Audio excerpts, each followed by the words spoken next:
प्रमिला सिंह जो हमारी सहयोगी हैं, और श्री राकेश देवांग जी जो नेशनल रिसोर्स पर्सन है, वो इस कार्यक्रम में सहभागिता करेंगे। तो मैं अनुरोध करूंगा आदरणीय हमारे अपर संचालक महोदय से, वो निष्ठा कार्यक्रम के प्रारंभिक स्वरूप आप लोगों को मार्गदर्शन देंगे। सभी शिक्षक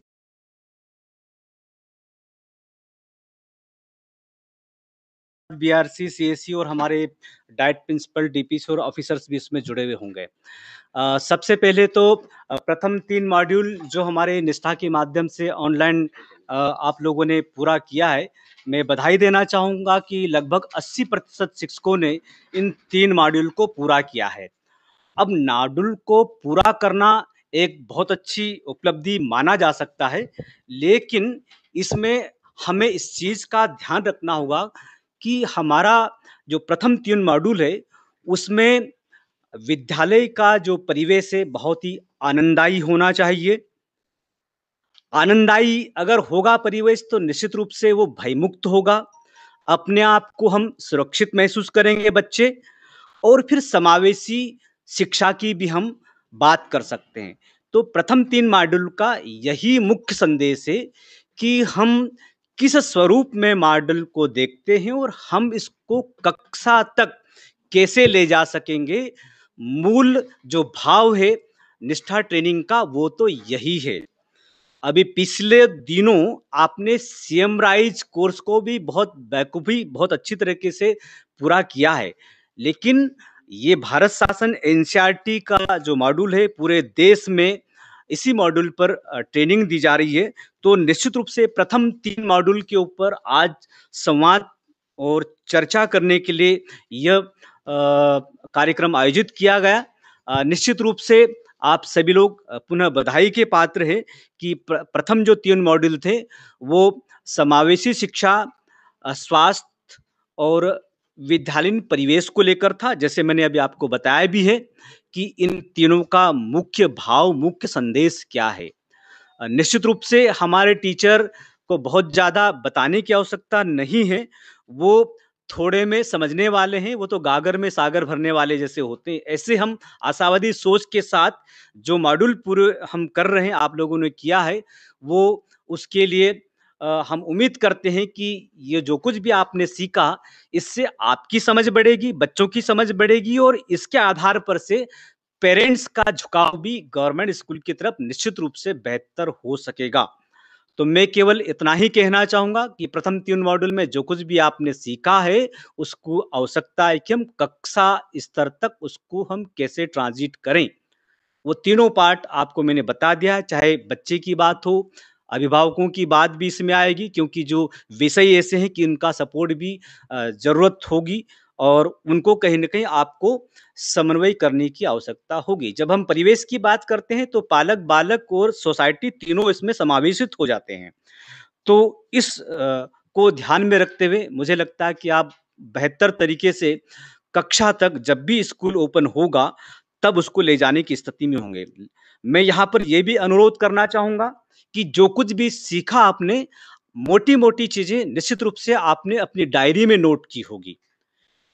और उसको हम क्लासरूम तक कैसे ले जाएँगे उसका एक क्रमबद्ध स्वरूप आपको डायरी में बनाना होगा, तभी आपने जो कुछ भी सीखा है वो कक्षा तक ले जाने की स्थिति में होंगे।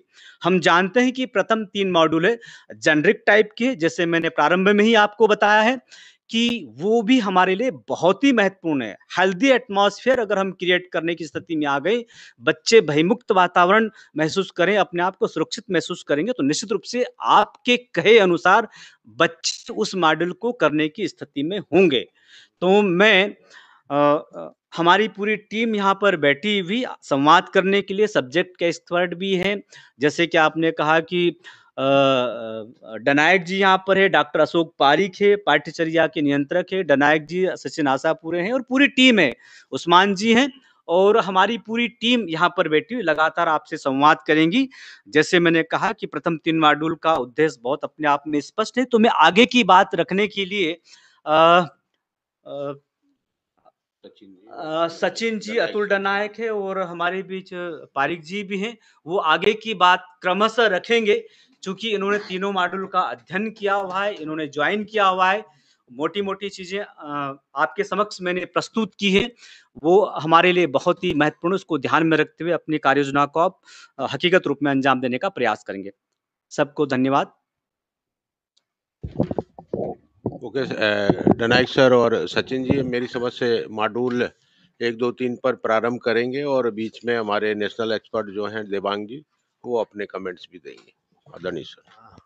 अ, नमस्कार साथियों, ये शैक्षिक संवाद मूल रूप से शिक्षकों के साथ है, इसलिए शिक्षकों को विशेष रूप से नमन करता हूँ मैं और उनका स्वागत करता हूँ। शिक्षक साथियों ने इस निष्ठा ट्रेनिंग प्रोग्राम के पहले सीएम राइज़ ट्रेनिंग प्रोग्राम को और सीखने का प्रयास किया है और बहुत जेनेरिक मॉड्यूल प्रारंभ में शुरू किए गए थे, जिसके पीछे उद्देश्य यही था कि हमारी शिक्षकों की समझ ऑनलाइन डिजिटल ट्रेनिंग के संदर्भ में सही तरीके से बन सके।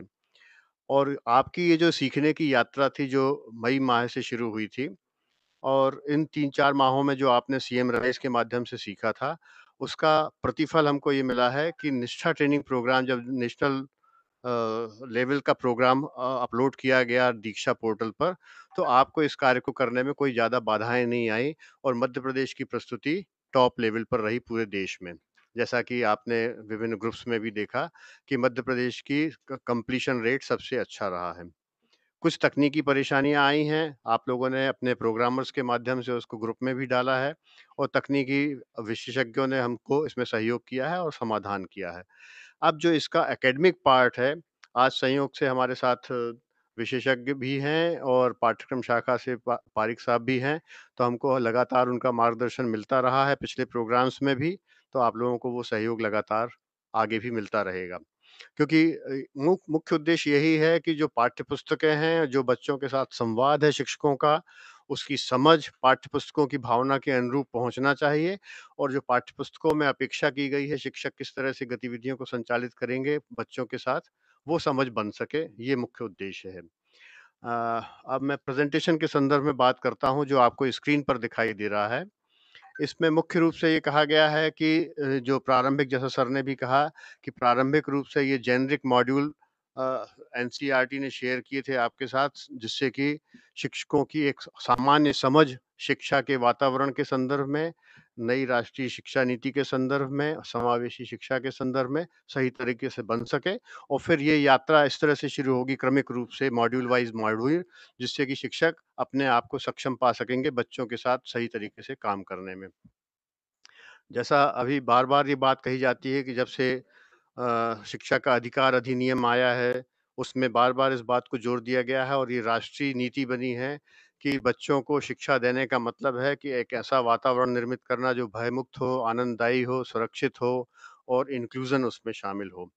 शाला सिद्धि प्रोग्राम भी इस बात पर फ़ोकस करता रहा है और आप लोगों ने उसके माध्यम से अपने शाला को इस तरह का वातावरण निर्मित करने का प्रयास भी किए हैं। जो 3 मॉड्यूल मुख्य रूप से हैं, वो भी इसी बात को फ़ोकस करते हैं और इन बातों को की समझ को बेहतर तरीके से बनाने का प्रयास करते हैं।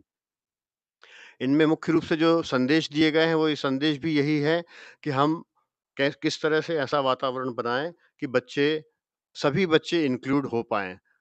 पूर्व में समावेशी शिक्षा का आशय कुछ इस तरह से लिया जाता रहा कि सिर्फ सीडब्ल्यूएसएन के बारे में बात करते हैं, जबकि समावेश का मतलब समग्र रूप से लिए जाने की आवश्यकता है और इस बात को मैं समझता हूँ कि इस ट्रेनिंग प्रोग्राम के माध्यम से भी सीखने का मौका मिला है। नेक्स्ट ये आप देख रहे हैं सब चिरपरिचित चेहरे हैं जिनको आपने वीडियो के माध्यम से सुना है अपने ट्रेनिंग प्रोग्राम को करने के दौरान, जिसमें समावेशी शिक्षा की बात की गई है, सामाजिक योग्यता और व्यक्तिगत योग्यता विकसित करने की बात कही गई है, जिसमें बच्चों में भी सामाजिक और व्यक्तिगत योग्यता विकसित होना चाहिए और साथ ही साथ शिक्षकों में भी ये सामाजिक योग्यता किस तरह से विकसित हो, इसकी भी बातें इसमें आई हैं। और तीसरा मॉड्यूल विद्यालय के स्वास्थ्य और कल्याण पर था। स्वास्थ्य और कल्याण जब विद्यालय के संदर्भ में कहा जाता है, तो ये थोड़ा-सा व्यापक स्वरूप लेता है। हम विस्तार से इसकी आगे चर्चा भी करेंगे। नेक्स्ट। जैसा कि कहा गया है कि पाठचर्या में भी ये बात कही गई है, राष्ट्रीय शिक्षा नीति में भी हमेशा कहा गया है और आप सब जानते हैं कि पर्सन विद डिसेबिलिटी एक्ट जो भारत सरकार का 2016 का है, उसमें भी समावेशन की बात कही गई है। वो स्पेसिफिक फोकस टू सीडब्ल्यूएसएन है, लेकिन जब हम यहाँ समग्र रूप से बात करते हैं तो समावेश हम समाज के हर वर्ग के बच्चे और हर तरह के बच्चे के समावेशन की बात करते हैं। और जब इस तरह की समावेशन की बात करते हैं तो निश्चित रूप से शिक्षा के वातावरण में शिक्षक की भूमिका सबसे महत्वपूर्ण होती है और शिक्षक ने यदि इस आशय को और इस भाव को सही तरीके से समझ लिया तो बच्चों के सीखने के जो क्रम हैं और सीखने के जो परिणाम हैं जो अंतिम रूप से हमको दिखाई देते हैं और असेस किए जाते हैं वो निश्चित रूप से बहुत प्रभावशाली होते हैं। मॉड्यूल 1 पर जो बात है मुख्य रूप से समावेशन की बात कही गई है। तो जैसा कि प्रारंभ में हमने कहा था कि हमारे साथ नेशनल रिसोर्स ग्रुप के विशेषज्ञ भी जुड़े हैं, तो हम उनका मार्गदर्शन भी प्राप्त करेंगे और आपसे संवाद करेंगे। इससे एक समझ जो आपकी बनी है, उसका रीइंफोर्समेंट भी होगा। इस शैक्षिक संवाद के माध्यम से हम यही बात करना चाहते हैं कि इस तरह के रीइंफोर्समेंट के माध्यम से आप अपने अध्ययन को पुनः एक बार वो कर सकें और उसमें यदि कहीं आपके मन में कोई संशय आई थी, तो उनका समाधान भी कुछ हद तक इस माध्यम से होगा, अदरवाइज़ हम व्हाट्सएप ग्रुप के माध्यम से भी समाधान कर सकेंगे। एक बात और मैं यहाँ पर एप्रिशिएट करना चाहूँगा, कुछ जिलों ने इस पर जो अपनी तरफ से पहल की है, वो बड़ी प्रेरक पहल है।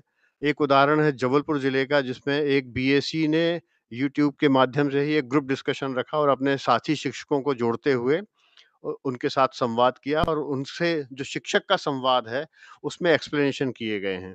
इसी तरह से नीमच जिले में क्लस्टर लेवल की समीक्षा उन्होंने की है और उस समीक्षा की वजह से आप देख रहे हैं जब रिपोर्ट सर ने शेयर भी की थी, वीसी में भी चर्चा की गई थी कि इन जिलों का परफॉर्मेंस भी पर कंप्लीशन के मामले में बहुत अच्छा है और मैं समझता हूँ उनके इन प्रयासों की वजह से आगे चलकर इसका इम्प्लीमेंटेशन भी बहुत अच्छी तरह से हो सकेगा। जो जो यहाँ पर आप स्क्रीन देख रहे हैं राष्ट्रीय शिक्षा नीति के संदर्भ में, ये बात भी अभी आपको समझने की आवश्यकता है कि राष्ट्रीय शिक्षा नीति घोषित की जा चुकी है, लेकिन अभी इसके इम्प्लीमेंटेशन के चरण होंगे। उन चरणों को समझने के लिए इस मॉड्यूल में कुछ बातें कही गई हैं। जैसा कि आपने पूर्व की शिक्षा नीतियों में भी देखा है, 1986 में शिक्षा नीति आई थी, फिर 92 में प्रोग्राम ऑफ एक्शन आया था और फिर आगे चलकर धीरे-धीरे उसमें आपने देखा कि एनसीएफ 2005 आपने देखा और उसके बेसिस पर पाठ्यपुस्तकों की संरचना देखी। और उन पाठ्यपुस्तकों को यदि आप एनसीएफ 2005 के संदर्भ में समझ चुके होंगे, तो बेहतर तरीके से समझते होंगे कि ये क्रम किस तरह से चलता है कि पूरा राज्य पहले अपनी राष्ट्रीय शिक्षा नीति का पालन करता है। उस राष्ट्रीय शिक्षा नीति के संदर्भ में ही राष्ट्रीय पाठ्यक्रम की रूपरेखा मतलब नेशनल करिकुलम फ्रेमवर्क निर्धारित होता है। उसके बेसिस पर करिकुलम एंड देन सिलेबस और सिलेबस के बेसिस पर पाठ्यपुस्तकों का निर्धारण होता है। इस प्रक्रियाओं से आप सभी लोग पर्याप्त रूप से वाकिफ़ हैं, तो इस पर बहुत विस्तार से चर्चा करने की आवश्यकता नहीं है। लेकिन महत्वपूर्ण बिंदु ये है कि ये समावेशी शिक्षा, जैसा कि आप चित्र में देख रहे हैं कि बच्चे बैठे हुए हैं और अलग-अलग तरह के बच्चे हैं, यदि आप गहराई से उसको देख पाएँ तो। और इन बच्चों का साथ-साथ सीखना किस तरह से महत्वपूर्ण है। या तो जो हमारी पुरानी परंपरा थी और आगे चल के आप स्लाइड में भी देखेंगे कि एक धारणा बनी हुई थी समाज में कि ऐसे बच्चों के साथ एक अलग ही व्यवहार, अलग जीवन शैली हमारी पिछली पीढ़ी ने और लगभग हमारे साथियों की पीढ़ी ने भी देखी होगी कि एक अलग तरह का व्यवहार हम ऐसे बच्चों के साथ करते रहे और वो समाज से कट के या तो परिवार तक सीमित हो गए अथवा अन्य परिस्थितियों में वो संघर्ष कर रहे हैं जीवन से।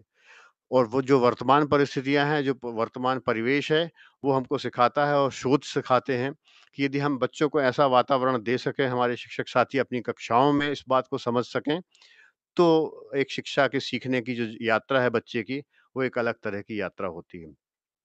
इस वजह से ही ये कहा जाता है कि शिक्षकों को संवेदनशील होना आवश्यक है और आपने ये जो नेक्स्ट स्लाइड देख रहे हैं एनिमल स्कूल की बात, ये कहानियाँ बहुत बार शेयर भी की गई हैं कि किस तरह से अलग-अलग क्षमताओं के व्यक्ति को अलग-अलग तरह से ही असेस किया जा सकता है, अलग तरह से सिखाया जा सकता है और उसकी उन क्षमताओं का बेहतर तरीके से समाज में उपयोग किया जा सकता है।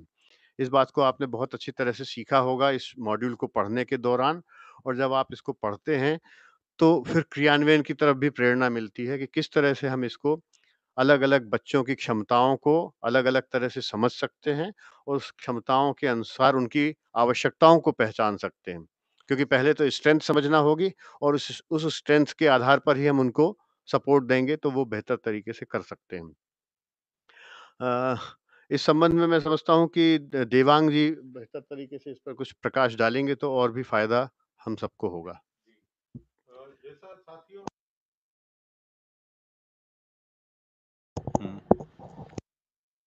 कौन है माइक?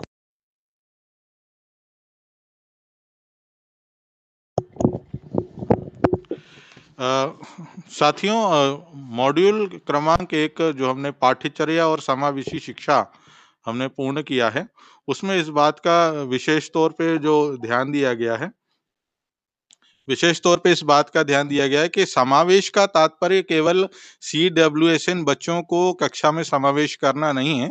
इसमें वृहद रूप से जो बताया गया है कि अलग-अलग प्रकार के लिंग, जाति, धर्म आधार का जो भेदभाव है उसको भी हमें दूर करते हुए समावेश जेंडर वाइज भी हमें इंक्लूड करना है, बालिकाओं को भी उतना ही। तो 2 शब्द यहाँ हमने जो बात इसमें उभर कर आई है, इक्विटी और इक्वलिटी, समता और समानता। तो हमें अब ये समावेश का जो पहला पाठ्यक्रम जो है इसमें जो RPWD एक्ट जो है 2016 उसको भी इंक्लूड किया गया है, उसको भी इस संदर्भ में लिया गया है। और इसमें एक जो महत्वपूर्ण बात जो आपने इसमें सीखी है वो है UDL, universal design of learning. तो यूनिवर्सल डिजाइन जो है अब एकीकृत रूप से सभी बच्चों को समान रूप से एक साथ लेकर हमें कक्षा में समावेशी माहौल तैयार करना है। तो अब इस पाठ्यक्रम में हमने जो सीखा, इस मॉड्यूल के माध्यम से जो हमने सीखा है उसको ट्रांजिट करना है अपने क्लासरूम सिचुएशन में। तो आप इसमें बेहतर कर पाएंगे, ऐसी अपेक्षा है sir. Thank you sir. Next, ये आप देख रहे हैं अपनी स्क्रीन पर जो सबसे महत्वपूर्ण बिंदु है कि हम अपने दृष्टिकोण में परिवर्तन ला पाए या नहीं। इस मॉड्यूल को पढ़ने के बाद क्या हमारे विचार इस तरह से बदलते हैं, जो पूर्व में सोच थी कि दिव्यांग बच्चों के तो अलग ही स्कूल होने चाहिए, जो सामाजिक न्याय विभाग से अलग संचालित स्कूल होते थे, जो पुरानी परंपराएं थीं, या जो शोध कहते हैं कि बच्चे यदि साथ में पढ़ते हैं तो पीयर लर्निंग के माध्यम से बहुत बदलाव आते हैं। इसलिए सभी बच्चे यदि एक साथ सीखते हैं तो समाज में भी तो उनको साथ में रहने की शिक्षा मिल सकेगी। इस तरह के जो दृष्टिकोण के छोटे-छोटे बदलाव हैं, ये जब हम क्लासरूम में बच्चों के साथ व्यवहार करते हैं, तब परिलक्षित होते हैं। जैसे आम तौर पर बात सुनने में आती है, जब शिक्षकों से बात की जाए और यदि बच्चों के परफॉर्मेंस अच्छे नहीं हैं, तो शिक्षकों का एक ही जवाब होता है कि साहब ये पिछड़े समाज से हैं, पिछड़े वर्ग से हैं या अनपढ़ श्रेणी के बच्चे हैं, इसलिए इनसे इनको सिखाना मुश्किल होता है या संभव ही नहीं, इसलिए ये कमज़ोर हैं। वहीं दूसरी ओर यदि हमने ये समझ लिया कि हम बच्चे को सिखाने के लिए हर चुनौती का सामना करेंगे और नए-नए प्रयोग करके बच्चों के साथ बातचीत करेंगे, तो सीखने के तरीके न केवल बच्चों के लिए बल्कि हमारे लिए भी एक सीखने की यात्रा बनेंगे और फिर एक अलग तरह का आनंद आने लगता है। और ऐसे बहुत सारे हमारे शिक्षक साथी हैं, आपको अपने अड़ोस-पड़ोस में भी मिल जाएँगे, जो इस तरह के नए-नए प्रयोग करते हैं और वो उनका आनंद देखने लायक होता है जब वो बच्चों के बीच होते हैं। तो कहने का आशय ये है कि इस मॉड्यूल को पढ़ने के साथ-साथ इसमें जब आप अपने दृष्टिकोण में परिवर्तन लाएँगे, तो उसका प्रभाव बच्चों के साथ दिखाई देगा। समावेशिता को लागू करने में क्या-क्या करना होगा, ये बड़ा महत्वपूर्ण पॉइंट है कि हम सबसे पहले तो स्वयं जागरूक हों। जो बातें हमने किताबों में पढ़ी हैं, मॉड्यूल में पढ़ी हैं, वीडियो में देखा है और उसके बाद हमने उसको स्वीकार किया है कि हाँ, इस बात से मैं सहमत होता हूँ कि ये बात जो लिखी गई है, ये बहुत उपयोगी है और मुझे अपने आप को बदलने की आवश्यकता है। यदि ये मानसिकता का निर्माण हो गया, तो आगे के चरण बहुत आसान हो जाते हैं, जिसमें हम कक्षा की प्रथाओं में बदलाव लाते हैं, छोटे-छोटे से बदलाव लाकर स्वयं आनंदित होते हैं और फिर जब हमारे बच्चे सीख रहे होते हैं, विकलांग बच्चे भी सीख रहे होते हैं या जेंडर इक्विटी के इश्यूज़ आते हैं या सोशल इक्विटी के इश्यूज़ आते हैं, वो बच्चे भी सीख रहे होते हैं, तो हमारा जो पिछला स्टेटमेंट था कि बच्चे बुद्धू होते हैं, उससे बदलकर एक अलग तरह की यात्रा शुरू हो जाती है। और तब हम अपने पालकों के साथ बात करने में सक्षम हो पाते हैं, उनको बताने में सक्षम हो पाते हैं कि आपके अपने मेहनत से बच्चों में जो परिवर्तन आया है, वो पालकों तक पहुँचता है और पालक भी उस बात को रिकॉग्नाइज़ करते हैं और शिक्षक के प्रति उनके मन में सम्मान का भाव आता है। ये जो नेक्स्ट स्लाइड आप देख रहे हैं, इसको भी आपने अपने मॉड्यूल के दौरान देखा होगा। समता की बात अभी देवांग जी ने की थी, कि समता और समानता, तो इस तरह से अंतर दिखाई देता है कि किसकी क्या आवश्यकता है, किसको कितने सपोर्ट की आवश्यकता है। ये बहुत अच्छा बोलता हुआ चित्र है और ये बात यदि हम हमेशा याद रखेंगे अपने बच्चों के साथ बातचीत करते समय, तो वो समानता के और समता के अवसर देने वाली जो बात है, उसका डिफरेंस भी महसूस कर पाएँगे और उसको सही तरीके से इम्प्लीमेंट कर सकते हैं। और बच्चों की जो चुनौतियाँ हैं, यदि वो स्ट्रेंथ के साथ समझ में आएँ कि बच्चा क्या कर सकता है और कहाँ उसको परेशानी है, इसका विश्लेषण यदि हम दिन-प्रतिदिन करते रहेंगे, तो मैं समझता हूँ कि इसको हम बहुत बेहतर तरीके से कर पाएँगे। देवांग जी, इसमें कुछ जोड़ना चाहेंगे आप? हाँ, जी हाँ।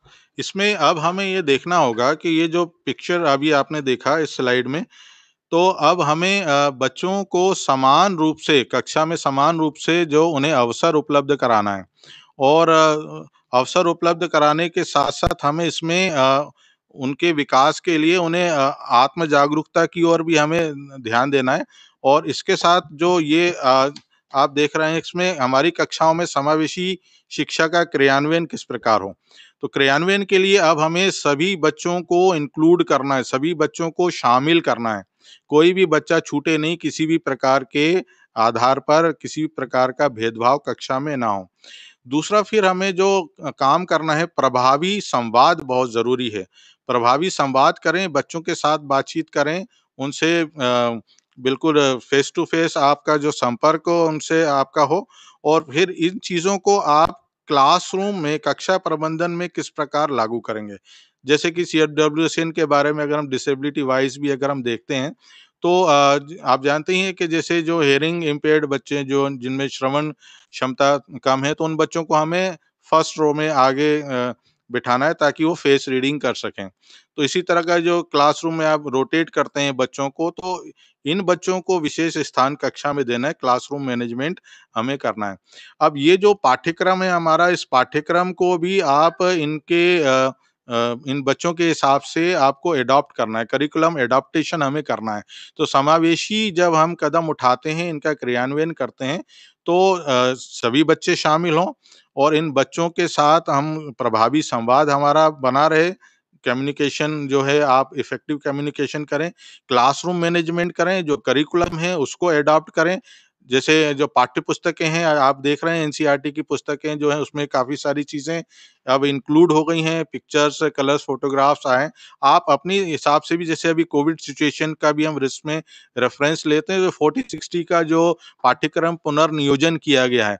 तो आप समावेश के आधार पे इस पाठ्यक्रम को भी आप एडॉप्ट कर सकते हैं। इसमें अनुकूलन कर सकते हैं इन बच्चों की ज़रूरत और नीड के हिसाब से। तो ये बच्चे जो हैं दिव्यांग बच्चे और विशेष आवश्यकता वाले बच्चे, तो इसको करने के लिए ये जो 4 सुनहरे नियम हैं इसमें देख रहे हैं, सभी विद्यार्थियों को शामिल करें। तो शामिल करने के लिए हमें क्या करना होगा, उनकी खूबियों को पहचानना होगा, उनमें क्या क्वालिटीज़ हैं, ना कि उनमें कमियाँ क्या हैं। कमी को ना देखते हुए उनकी खूबी को हम देखें और उनकी खूबियों के प्रदर्शन को और कैसे बेहतर हम कर सकते हैं, ये करने के लिए बच्चों को हमें अवसर प्रदान करना होंगे। और बच्चों को विभिन्न जो क्षमताओं वाले बच्चों के साथ जो मेल-जोल बढ़ाने के लिए, दोस्ती करने के लिए प्रयास करें ताकि वो अन्य बच्चों के साथ मिल सकें, चूँकि ये समावेशन की हम बात कर रहे हैं। और यहाँ एक और जो बच्चे बहुत तेज़ी से सीखते हैं, जल्दी सीखते हैं, जब वो अपनी पीयर ग्रुप के साथ काम करते हैं। तो पीयर ग्रुप लर्निंग के लिए एक्टिविटीज़ आप डिज़ाइन कर रहे हैं और ये एक्टिविटीज़ आपको मॉड्यूल 1 समावेश में बताया गया है कि किस प्रकार की गतिविधियाँ आप करा सकते हैं। तो मॉड्यूल 1 आप जब पूर्ण कर लेते हैं, तो समावेश अब आपको ट्रांज़िट करना है अपने क्लासरूम में और इन सब चीज़ों को आपको प्लान करना होगा।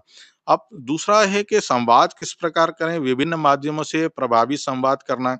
अगर किसी बच्चे की सुनने की क्षमता कम है, तो अपने शब्दों को स्पष्ट रूप से बताने या उसे समझाने के लिए दृश्य माध्यम का भी उपयोग कर सकते हैं, उसको विजुअलाइज़ करें। कोई ऐसा कंटेंट है जो टेक्स्ट फॉर्म में, तो उसको आप पिक्चर फॉर्म में लेकर आएँ। तो ये चीज़ें जो हैं प्रभावी संवाद को करने के लिए हमें मदद करती हैं। इस प्रकार के टीएलएम आप यूज़ करते हैं। और सांकेतिक भाषा का उपयोग मान लीजिए वो बच्चा जो है आपकी कक्षा में, तो कुछ संकेतों का उपयोग भी आप करके उसकी प्रतिक्रियाओं को, उसकी जो अभिव्यक्ति है उसको आप जान सकते हैं।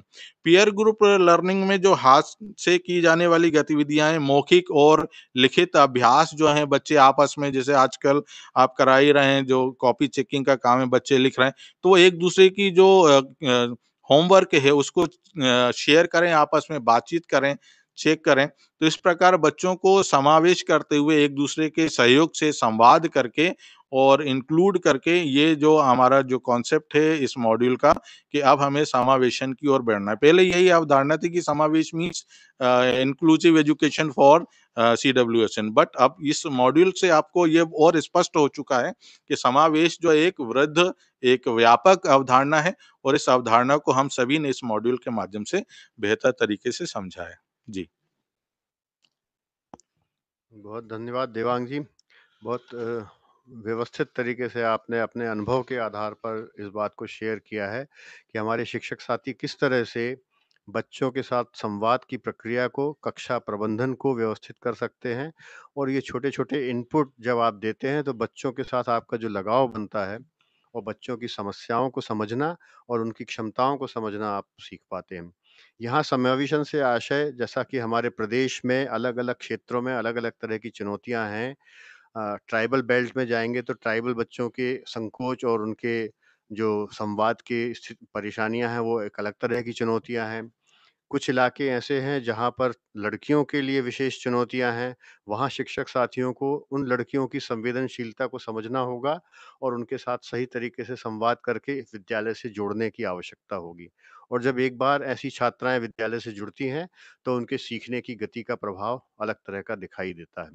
इसी तरह से विशेष आवश्यकता वाले बच्चों की जो चुनौतियाँ हैं, उन चुनौतियों को समझते हुए यदि आपने अपने आप को थोड़ा-सा बदलाव किया और अपने साथी बच्चों को की क्षमताओं को पहचाना और साथी बच्चों का सहयोग लेते हुए ऐसे बच्चों की मदद करवाई, तो ये बच्चों की सीखने की गति भी एक अलग तरह की होती है। और फिर वे जिस उत्साह के साथ घर जाते हैं, तो पालकों के साथ उनके जो फीडबैक पहुँचते हैं, तो पालकों का शिक्षकों के प्रति सम्मान का भाव बनता है और फिर वह विद्यालय के साथ सही तरीके से जुड़ पाते हैं। और जब आप पालकों से कोई सहयोग की अपेक्षा करते हैं, तो वो सहयोग भी आपको सही तरीके से मिल पाता है। इसलिए पालकों से साझेदारी एक बड़ा महत्वपूर्ण पहलू आता है समावेशन की प्रक्रिया में, कि जब आप बच्चे के साथ पहले व्यवहार ठीक करते हैं, बच्चे के सीखने की प्रक्रिया को गति देते हैं, बच्चों को अवसर प्रदान करते हैं और फिर ऐसे बच्चे जब घरों पे पहुँचते हैं और अपने माता-पिता के साथ शेयर करते हैं कि आज गुरुजी ने या नई बात किस तरह से सिखाई है, तो फिर पालकों का जुड़ाव और जिज्ञासा बनती है कि हम ऐसे विद्यालय की ओर जाएँ और उनके अपने बच्चे की प्रगति के बारे में जानें। तो गतिविधियों का विवरण जब देने जाएँगे आप, तो निश्चित रूप से आपकी जो यात्रा थी बच्चे के सीखने की प्रक्रिया के दौरान, तो उस यात्रा का विवरण बच्चा पहले ही माता-पिता को दे चुका होगा, इस बात को ज़रूर ध्यान रखना होगा। इसी तरह से सीखने के लक्ष्यों को आपने पाठ्यक्रम और पाठ्यपुस्तक के माध्यम से जो निर्धारित किया है, वो सीखने की प्रक्रिया बच्चे में आ गई, तो बच्चे का रिफ्लेक्शन पालकों तक निश्चित रूप से पहुँचता है और उन लक्ष्यों को जब आप पेरेंट टीचर मीटिंग के माध्यम से बताने की प्रयास करते हैं, तो पालकों की सहमति और सहयोग की भावना उसमें निश्चित रूप से बढ़ती है। इसी प्रकार से अभिभावकों के साथ जो विशेष आवश्यकता वाले बच्चे की उपलब्धियां हैं, विशेष उपलब्धियां हैं, उसका यदि आपने प्रोफाइल तैयार किया हुआ है, जिसको इंडिविजुअल एजुकेशन प्लान भी कहा जाता है, कि एक स्पेसिफिक बच्चे की वर्तमान जुलाई माह में क्या परिस्थिति थी और सीखने की यात्रा के दौरान नवंबर माह में वो किस स्थान पर आ गया है। यदि ये आपने प्रोफाइल तैयार किया है, तो पालक भी बहुत प्रसन्न होते हैं कि बच्चे ने कहाँ से कहाँ तक की यात्रा पूरी कर ली है। इस वजह से इस तरह की गतिविधियों को, इस तरह की प्रगति को यदि आप बेहतर तरीके से मेंटेन करते हैं और बच्चे में वो बातें आ रही हैं, तो आपकी जो माउथ पब्लिसिटी है बच्चे के माध्यम से, आपके प्रति सम्मान का भाव है, वो बनता है और फिर पालकों से आपका बेहतर संवाद स्थापित हो सकता है। आइए अब दूसरे मॉड्यूल की बात करते हैं, जिसमें स्वस्थ विद्यालयी परिवेश निर्मित करने के लिए व्यक्तिगत सामाजिक योग्यता विकसित करना। जैसा मैंने पहले कहा कि जो व्यक्तिगत सामाजिक योग्यता है, ये न केवल बच्चे के लिए आवश्यक है, बल्कि शिक्षक के लिए भी उतनी ही आवश्यक है। ये आपने इस मॉड्यूल को पढ़ने के दौरान देखा होगा।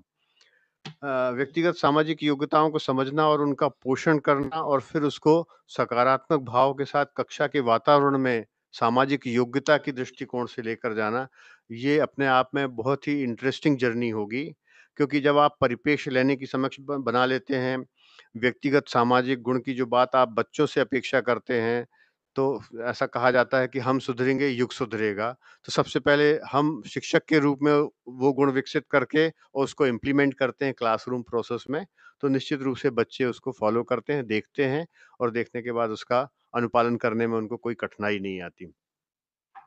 इसी प्रकार से जो विश्वसनीयता है या कोई दृष्टिकोण है, वो आपके अपने व्यवहार से बेहतर तरीके से बच्चों तक पहुँच पाता है।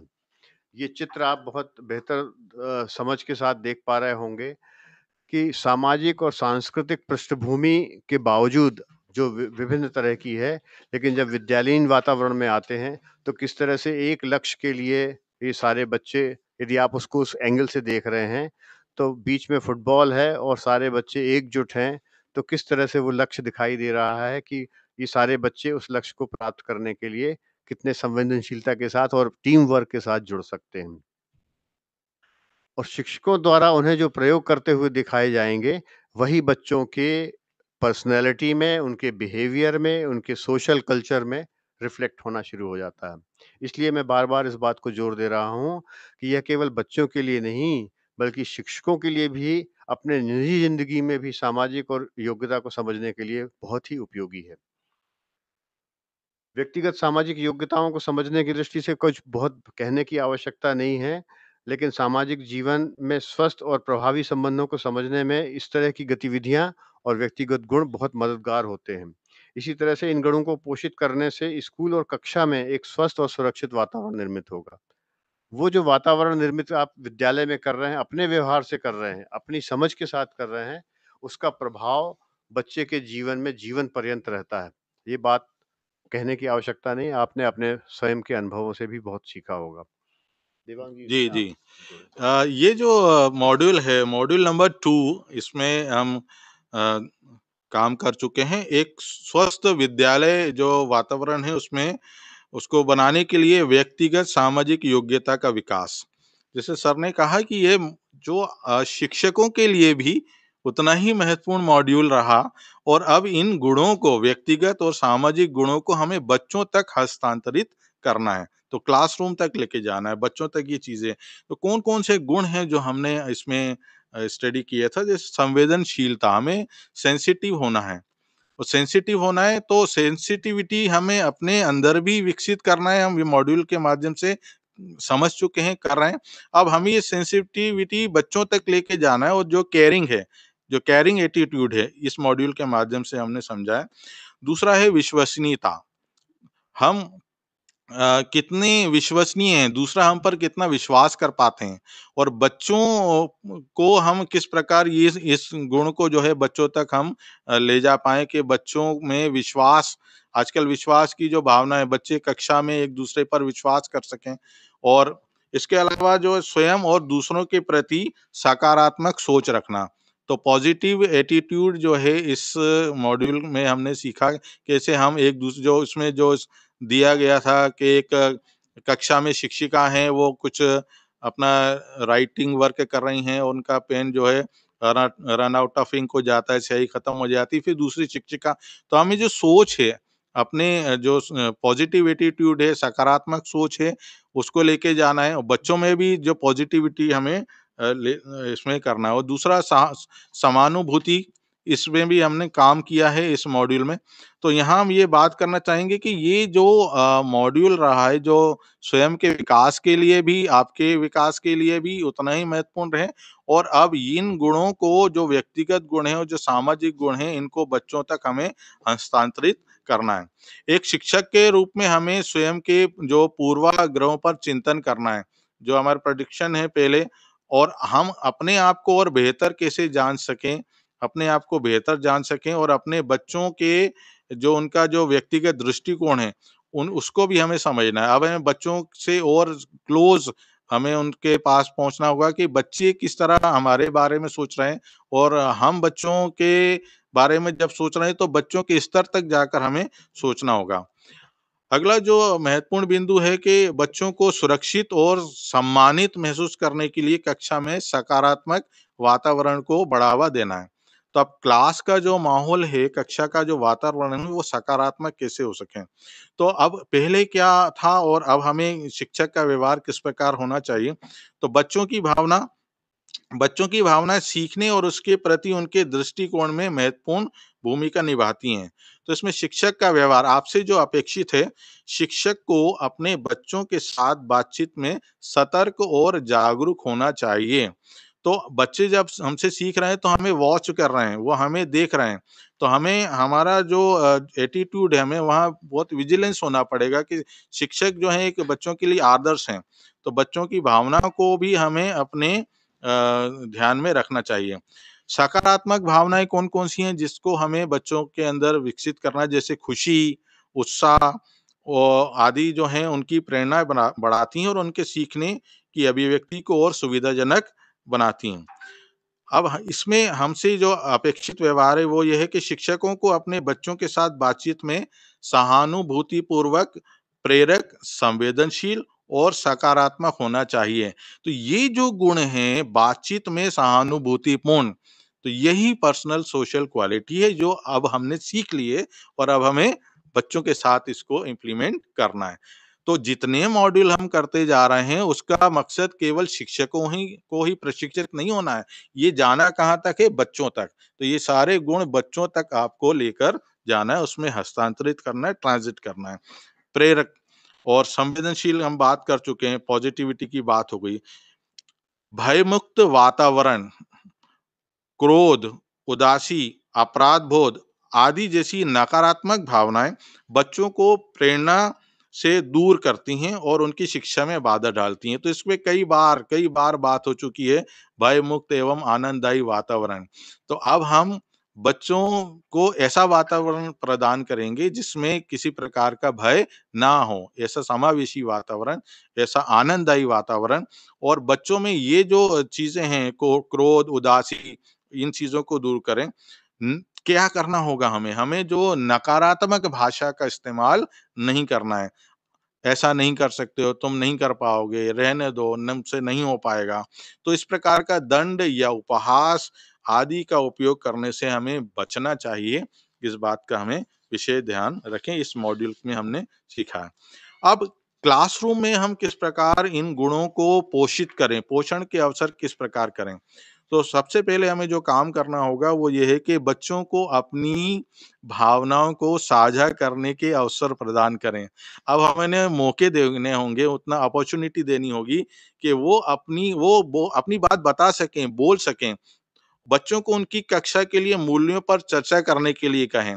तो बच्चों से कहें कि वो अपनी कक्षा में बताएँ कि वो क्या चाहते हैं, उनकी क्या इच्छाएँ हैं, वो किस प्रकार की कक्षा चाहते हैं, वो कैसे जल्दी सीख सकते हैं, कक्षा का वातावरण किस प्रकार हो। बच्चों को पारस्परिक कौशल बनाने के लिए समूह चर्चा और गतिविधियाँ करना, ग्रुप एक्टिविटीज़ बच्चों को यहाँ पर जो ग्रुप वर्क है, पीयर लर्निंग है, उस पे फ़ोकस करना है। विद्यालय में व्यक्तिगत सामाजिक गुणों के पोषण के अवसर, तो क्लासरूम में अब ऊपर जो बात की गई, अब हम विद्यालय में बात कर रहे हैं। विद्यालय में किस प्रकार हम पर्सनल सोशल क्वालिटी को डेवलप कर सकते हैं, तो इसका बेस्ट जो तरीका है, जो स्थान है, जो अवसर है, जैसे प्रार्थना सभा। तो प्रार्थना सभा में जब बच्चे इकट्ठे हैं तो विद्यालय में हर माह के लिए एक व्यक्तिगत सामाजिक गुण तय करें। उदाहरण के लिए एक दूसरे की सहायता करना और बच्चों को इस पर अपने विचार साझा करने के लिए कहें। हम बच्चों को टास्क दें कि अब भाई आप एक दूसरे की सहायता हम किस प्रकार कर सकते हैं। तो पीयर इनके जो ग्रुप बना लें, 2 बच्चों को एक दूसरे को आप कैसे मदद करोगे? आप क्या मदद करते हो? उसकी क्या ज़रूरत है? नीड। तो वो बच्चों का आपस में एक दूसरे से जुड़ाव बढ़ेगा और इस तरह की जो क्वालिटीज़ हैं बच्चों में सर तो तीसरा जो तरीका है जो इसमें हमें बाल सभा एक अच्छा अवसर है, क्योंकि अभी कोविड सिचुएशन में हमें बच्चों को सोशल डिस्टेंसिंग का पालन करते हुए और इन सब चीज़ों को ध्यान में रखते हुए जब स्कूल खुलेंगे, तो बाल सभा में बच्चों को सहानुभूति, सहयोग, स्वीकृति जैसे मूल्य पर नाटक बनाकर समुदाय के सामने प्रस्तुत कर सकते हैं। और पेरेंट्स टीचर मीटिंग जो पीटीएम है, पीटीएम के दौरान जो हैं बच्चे अपने पालकों के सामने अपने व्यक्तिगत सामाजिक जो गुण हैं, उसका एग्ज़िबिशन करेंगे। तो यहाँ पर ऐसे बहुत सारे अवसर हैं, खेल के समय और को करिकुलर एक्टिविटीज हैं उनके माध्यम से, तो इन सब तरीकों के माध्यम से हम अब पर्सनल सोशल क्वालिटी को आगे बढ़ा सकते हैं। सर, आई थिंक इन्होंने काफी अच्छा बेहतर समझाया है। ये मैं चाहूंगा कि पिछली दो स्लाइड पहले जरा जाएं। ये बच्चों को सुरक्षित, सम्मानित महसूस, व्यक्तिगत सामाजिक योग्यता तक ले आए आप। जैसा कि साथियों अभी आपको एक्सपर्ट्स ने कहा है कि व्यक्तिगत और सामाजिक योग्यताओं का पोषण, स्कूल वो प्लेस है जहां बच्चे आते हैं हमारे पास और वो एक अपना घर से कुछ सीखे हुए गुण लेकर के आते हैं। उनकी कुछ एक समझ होती है, वो अपनी एक समझ, एक परिवार से जो उनके जो जिसको हम कह सकते हैं परिवार से जो सीख मिलती है, जो बातचीत करने का तरीका होता है, लहजा होता है, सम्मान, एक दूसरे को किस तरीके से परिवार में सम्मान देते हैं, वो एक सीख लेकर के आते हैं। पर विद्यालय में जब वो आते हैं तो वो अपने परिवेश या घर की भाषा, घर के जो बोलचाल के तरीके हैं, घर में किस तरीके से वो एक दूसरे को सहयोग करते हैं, उसको लेकर के आते हैं। पर जब विद्यालय में आते हैं तो विद्यालय में उसको साथी मिलते हैं। घर में छोटा भाई बहन हो सकता है, बड़ा भाई बहन हो सकता है, परंतु उसके उसी के उम्र के बच्चे कम मिल पाएंगे। और इसलिए इसमें हमें यह देखना चाहिए कि शिक्षक के रूप में हम उनके साथ क्या कर सकते हैं और कैसे कर सकते हैं। इसको शाब्दिक रूप से समझने की जगह हम इसको एक व्यावहारिक रूप से समझें कि बच्चा यदि कक्षा में आया है तो हम उसको वो अवसर देंगे कि किस तरीके से वो एक दूसरे से बात कर पाएगा। उसके अंदर जो झिझक है वो हम कैसे तोड़ेंगे। तो इसमें हम कर सकते हैं कि बच्चे को प्रतिदिन विद्यालय में जब कक्षा प्रारंभ हो तब हम 10 मिनट का समय ऐसा रखें जब कोई भी 2 बच्चे या 3 बच्चे आकर के अपने बारे में बताएंगे। एक छोटी सी एक्टिविटी हम कर सकते हैं और उसमें हम कुछ बिंदु तय कर देंगे कि हमें उसमें बताना होगा कि हम कितनी बजे उठे, फिर हमने क्या किया, फिर उसके बाद हमने क्या किया। जैसे हम कह सकते हैं कि वो उठा, उठने के बाद फ्रेश हुआ, ब्रश किया, ब्रश करने के बाद उसने नाश्ता किया, नाश्ते में क्या खाया, क्या पिया और उसके बाद उसने क्या किया, कौन सा खेल खेला, घर में कौन कौन है, आज क्या सब्जी बनी थी, घर में पिताजी ने क्या कहा, माँ ने क्या कहा, दादा दादी ने क्या कहा। मतलब ये कि वो अपने परिवार के बारे में बात कर सके, जो उसका वेल नोन एटमॉस्फेयर है, जिसमें वो रहता है, जिसमें वो इंटरेक्ट करता है। जब हम उसके बारे में उसको कहने का अवसर देंगे तो वो आके क्लास में बोलने की कोशिश करेगा। और आप याद रखिए जब मंच पे हम पहली बार गए थे तो हमें कितनी घबराहट हुई थी, और उस बच्चे को यदि कक्षा में वो एटमॉस्फेयर हमने दे दिया बोलने का तो वो रोज बोलना शुरू करेगा, अपने बारे में व्यक्त करना शुरू करेगा। और जब वो ये बोलना शुरू करेगा तो किसी दूसरे को सुनना शुरू करेगा। दोनों गुणों का विकास होगा, सुनने के गुण की क्षमता विकसित होगी और बोलने की आदत विकसित होगी। और इसलिए जरूरी है कि उसको हम छोटा सा अवसर दें, सरलतम जो उसको आता है। कोई अननोन चीज पूछिए मत, नया कोई सवाल हम कहते हैं कि कोई आप कविता सुनाइए, कहानी सुनाई, नहीं। तुम जो घर में तुमने क्या किया, आज तुमने क्या रास्ते में आए थे तो क्या क्या देखा, घर से विद्यालय आ रहे थे तो कौन कौन से पेड़ दिखे, कौन कौन से जानवर दिखे, कौन कौन सी दुकानें दिखी, दुकानों पे क्या था, वही बताइए। तो मतलब उसको बोलने के अवसर देना, व्यक्त करने के अवसर देना। और एक बार वो व्यक्त करना सीख गया, फिर आप जटिल से जटिल वस्तु दे दीजिए, वो सीख जाएगा, बात कर लेगा। और इसलिए उस बच्चे को जो निष्क्रिय है कक्षा में उसको हम सक्रिय कर देंगे। जो आप सेकंड पॉइंट इसमें कह रहे हैं ना, सक्रिय रूप से अपने बच्चों के व्यक्तिगत दृष्टिकोण से उन्हें समझने की कोशिश करना। शिक्षक, जब बच्चा बोलेगा तो शिक्षक सुनेगा, और जब शिक्षक सुनेगा तो शिक्षक समझने की कोशिश करेगा कि बच्चे ने ऐसा क्यों बोला। शिक्षक को सोचना चाहिए। यदि उसने ये कहा कि मैंने नाश्ते में आज चाय पी, लगातार वो बता रहा है कि मैंने चाय पी, कभी उसने नहीं कहा कि दूध नहीं पिया, या कभी फल नहीं खाए, या अंकुरित बीज नहीं खाए, तो कहीं ना कहीं ये कि उसके परिवेश, उसके घर की स्थिति क्या है, इसकी समझ एक शिक्षक को मिलेगी। घर में कौन कौन है उसके बारे में समझ मिलेगी, कौन बीमार है कौन स्वस्थ है उसके बारे में समझ मिलेगी। और इसलिए बच्चे की समस्याओं को यदि शिक्षक ने समझ लिया, जब बच्चे को शिक्षक समझेगा तो शिक्षक को भी बच्चे समझेंगे, क्योंकि जब वो उसकी परेशानियों में साथ देगा शिक्षक, तो बच्चा भी शिक्षक को समझेगा और शिक्षक के निर्देशों का पालन करेगा।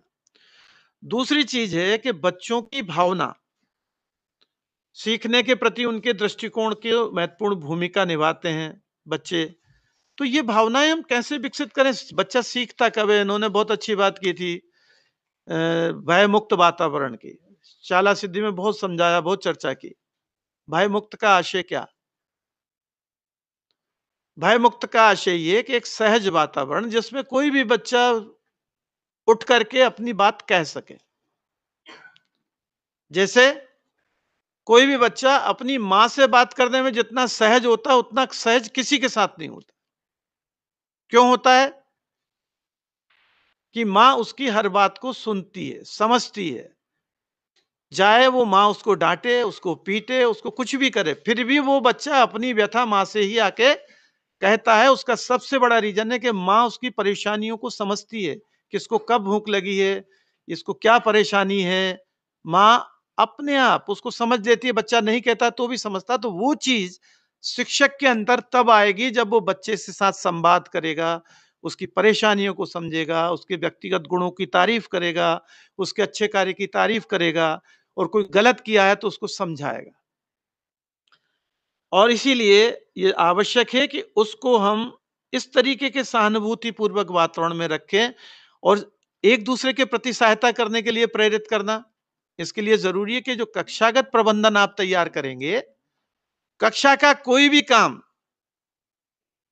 शिक्षक जितना कम से कम काम करेगा और बच्चों को जितने से ज्यादा इन्वॉल्व करेगा, उतना अच्छा क्लासरूम मैनेजमेंट होगा, उतना अच्छा डिसिप्लिन बनेगा, उतनी अच्छी एक्टिव क्लास होगी।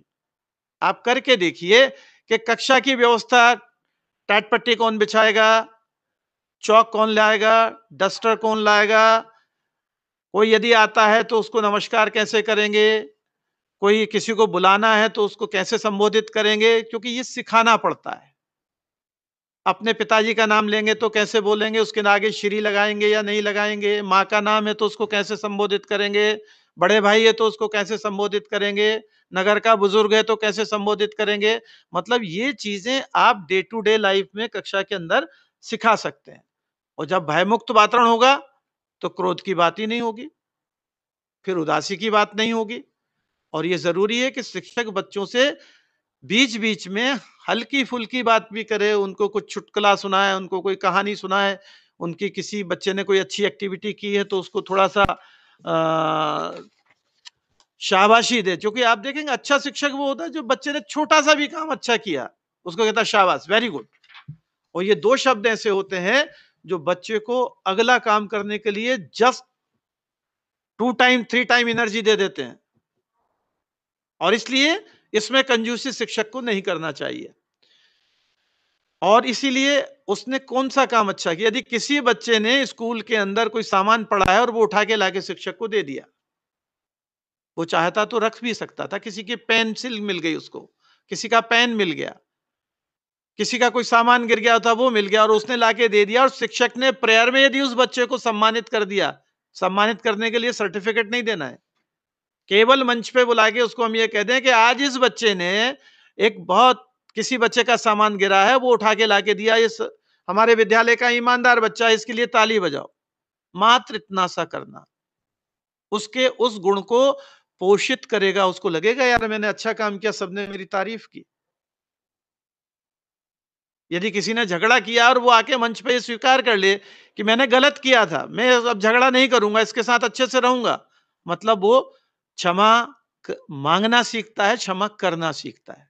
तो इस तरीके से इन गुणों का जो विकास है, शिक्षक प्रार्थना सभा में, खेल के मैदान में, कक्षा के अंतर्गत, रेसेस के समय में केवल अपनी आंखों को खुला रख के जो बच्चा अच्छा कर रहा है उसको अप्रिशिएट करना, जो बच्चा अच्छा नहीं कर रहा है उसको अलग से बुला के समझाना, सबके सामने नहीं डांटना। यदि हम ये करते हैं तो ये एक बेहतर तरीका होगा इन गुणों के पोषित करने का और देखिए फिर आपके बच्चों में सामाजिक गुण, व्यक्तिक गुण, नैतिक गुण, इनका पोषण कितनी तेजी से होता है। Thank you.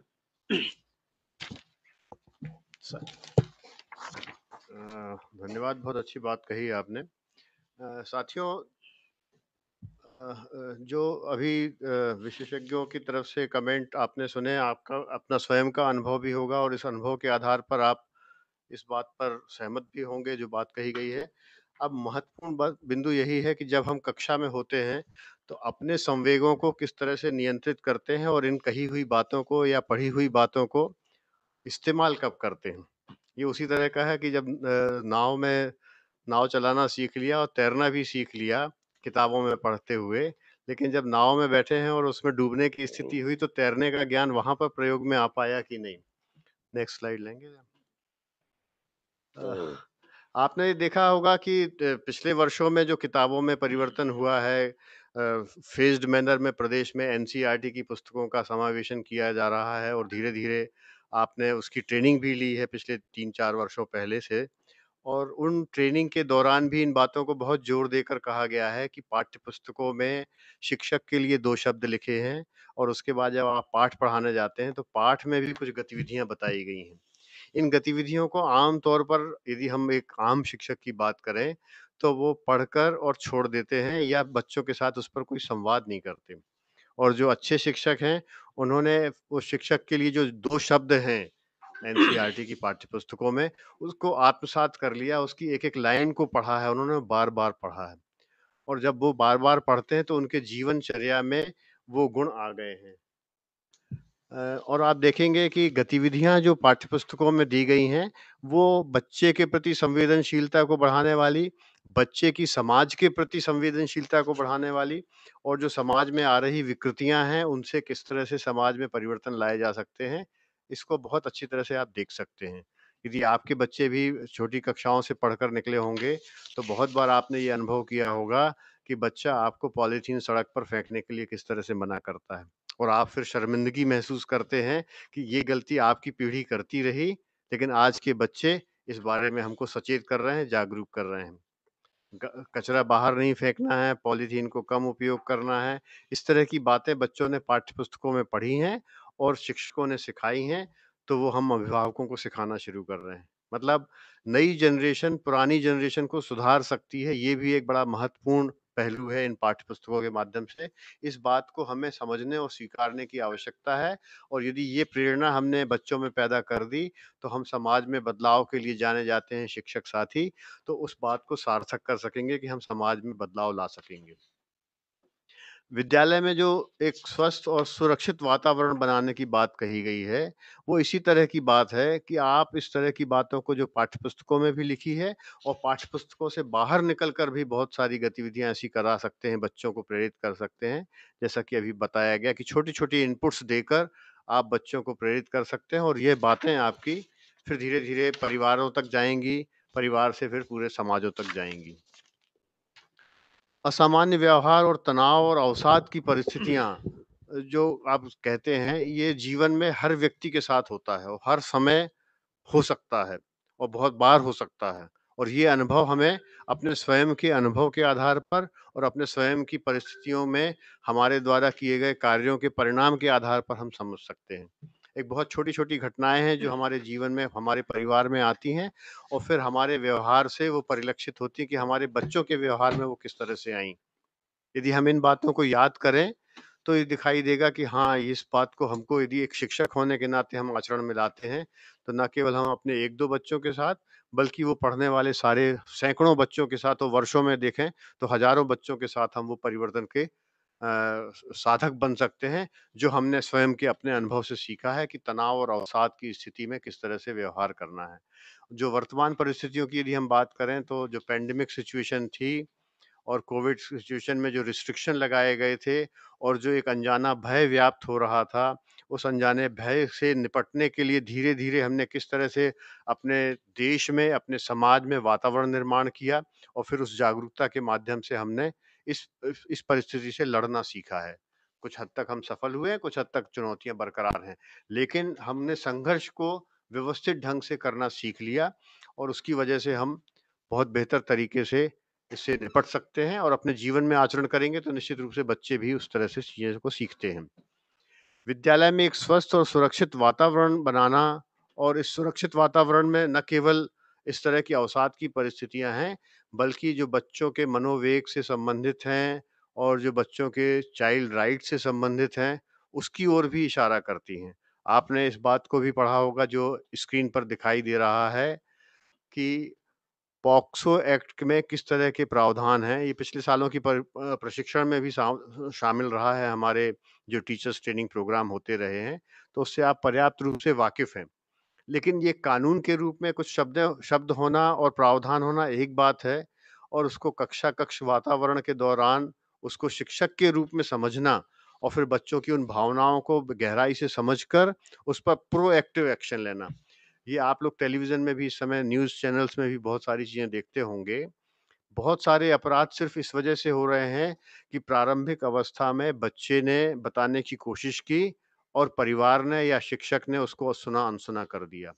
या कई बार जो हम समावेश की बात कर रहे थे, सामाजिक परिस्थितियों में हम देखते हैं कि समाज के विभिन्न वर्गों के बच्चों के साथ हमारा व्यवहार यदि अलग-अलग होता है, तो इस तरह की आपराधिक परिस्थितियाँ बनती हैं।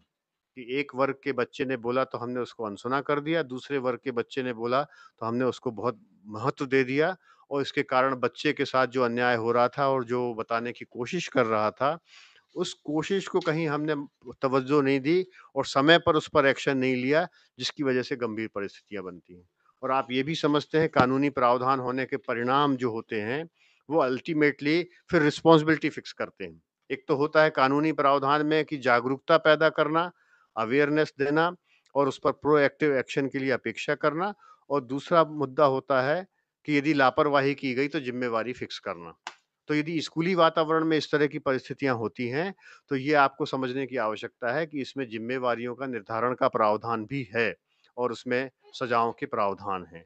तो यदि हमने प्रोएक्टिव एक्शन लेकर बच्चे की बात को समझकर एक्शन ले लिया है और उसको डॉक्यूमेंट किया हुआ है, तो हमारे स्कूल का वातावरण भी अच्छा होगा और उस ज़िम्मेवारी का निर्वहन करने के प्रति हमारा सम्मान भी बढ़ेगा। और यदि हमने उसको लापरवाही में लिया, तो आगे चलकर यदि वो शिकायत कहीं और आगे जाती है, तो फिर ज़िम्मेवारी निर्धारित होती है और उसमें परेशानियाँ बनती हैं। अब हम लास्ट मॉड्यूल पर जाते हैं, समय सीमा का भी ध्यान रखना होगा। और मैं बार-बार इस बात को कह रहा हूँ कि जिलों पर भी इस बात को चर्चा का लगातार केंद्र बिंदु बनाए रखना होगा हमको, अपने जो क्लस्टर लेवल के डिस्कशंस हैं कि हम किस तरह से इसको इम्प्लीमेंट करने जा रहे हैं। तो इसका जो क्रियान्वयन होगा वो ज़्यादा आसान हो सकेगा, समझ भी बेहतर बन सकेगी।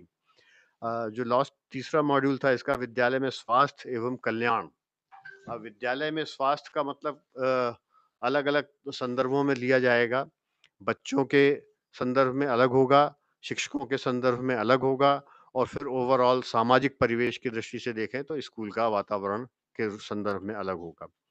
अब यदि हम बच्चे के संदर्भ में देखते हैं, तो शारीरिक, मानसिक और भावनात्मक और सामाजिक स्वास्थ्य, ये एक ऑल राउंड पर्सनैलिटी डेवलपमेंट का हिस्सा है।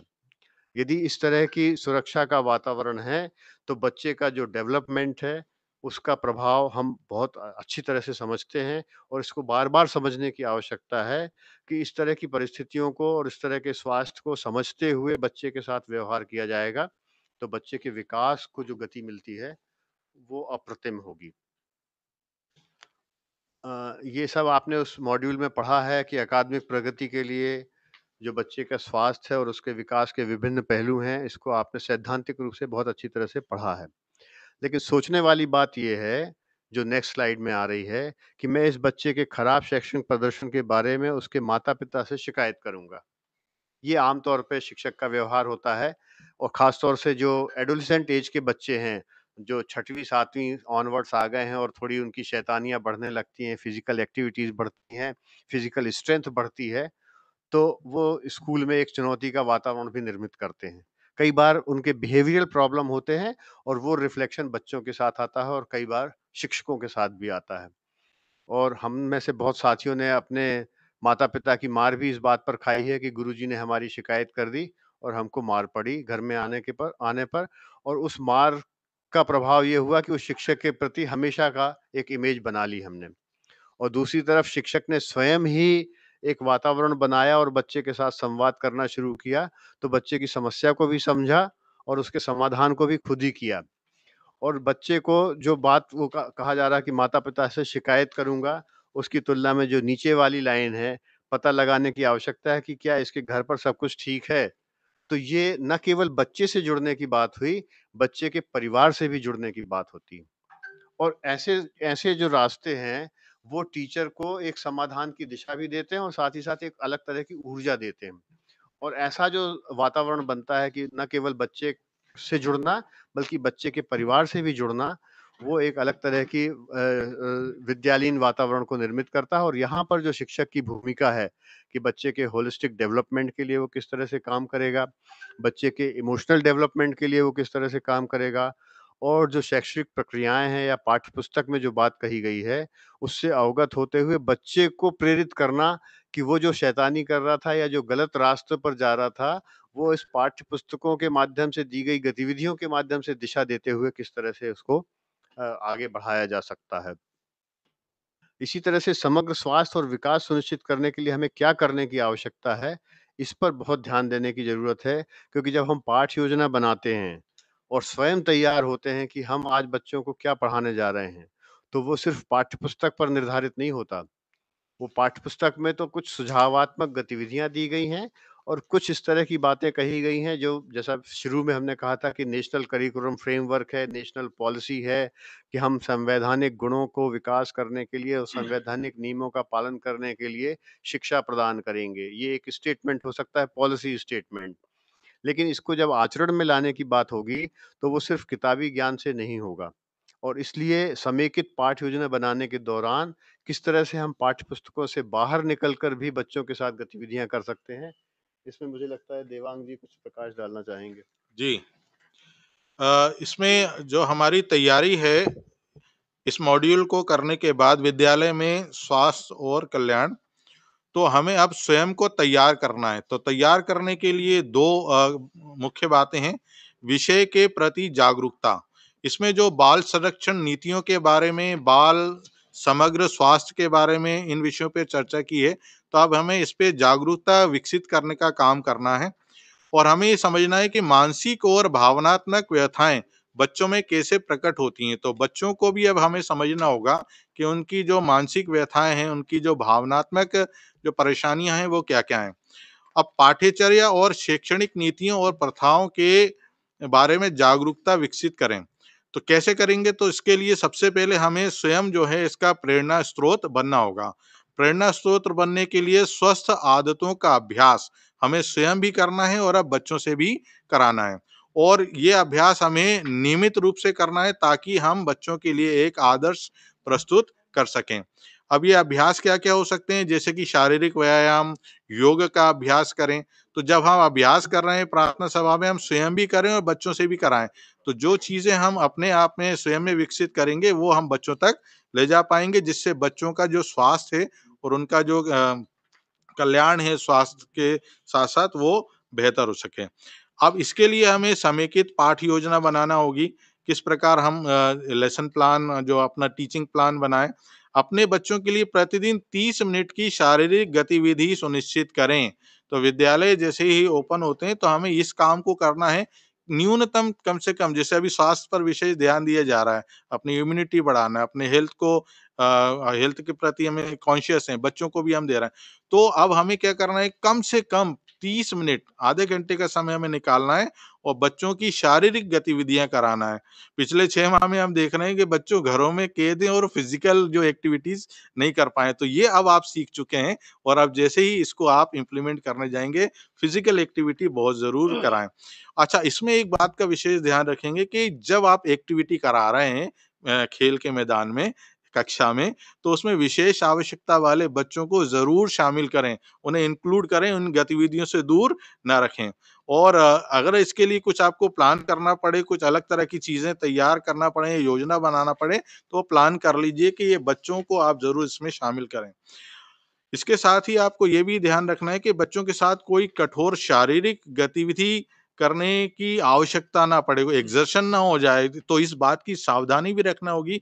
गतिविधियाँ कराते समय बच्चों की सुरक्षा की भी आप ध्यान रखें, उनकी सेफ्टी का भी ध्यान रखें। और खेल जो है वो बच्चों की दैनिक जीवन की गतिविधियों का हिस्सा बन जाए। तो ये एक बार एक पीरियड नहीं, कालखंड नहीं है कि अंतिम कालखंड हो गया। इस तो दैनिक जीवन की गतिविधियों का हिस्सा बनेगा, तो गतिविधियाँ कब-कब हो सकती हैं। प्रार्थना के समय व्यायाम आप करा रहे हैं, आपने एक शॉर्ट ब्रेक दिया है, एक कालखंड खत्म हुआ शॉर्ट ब्रेक, तो अल्प विराम में भी कोई एक गतिविधि आप करा सकते हैं।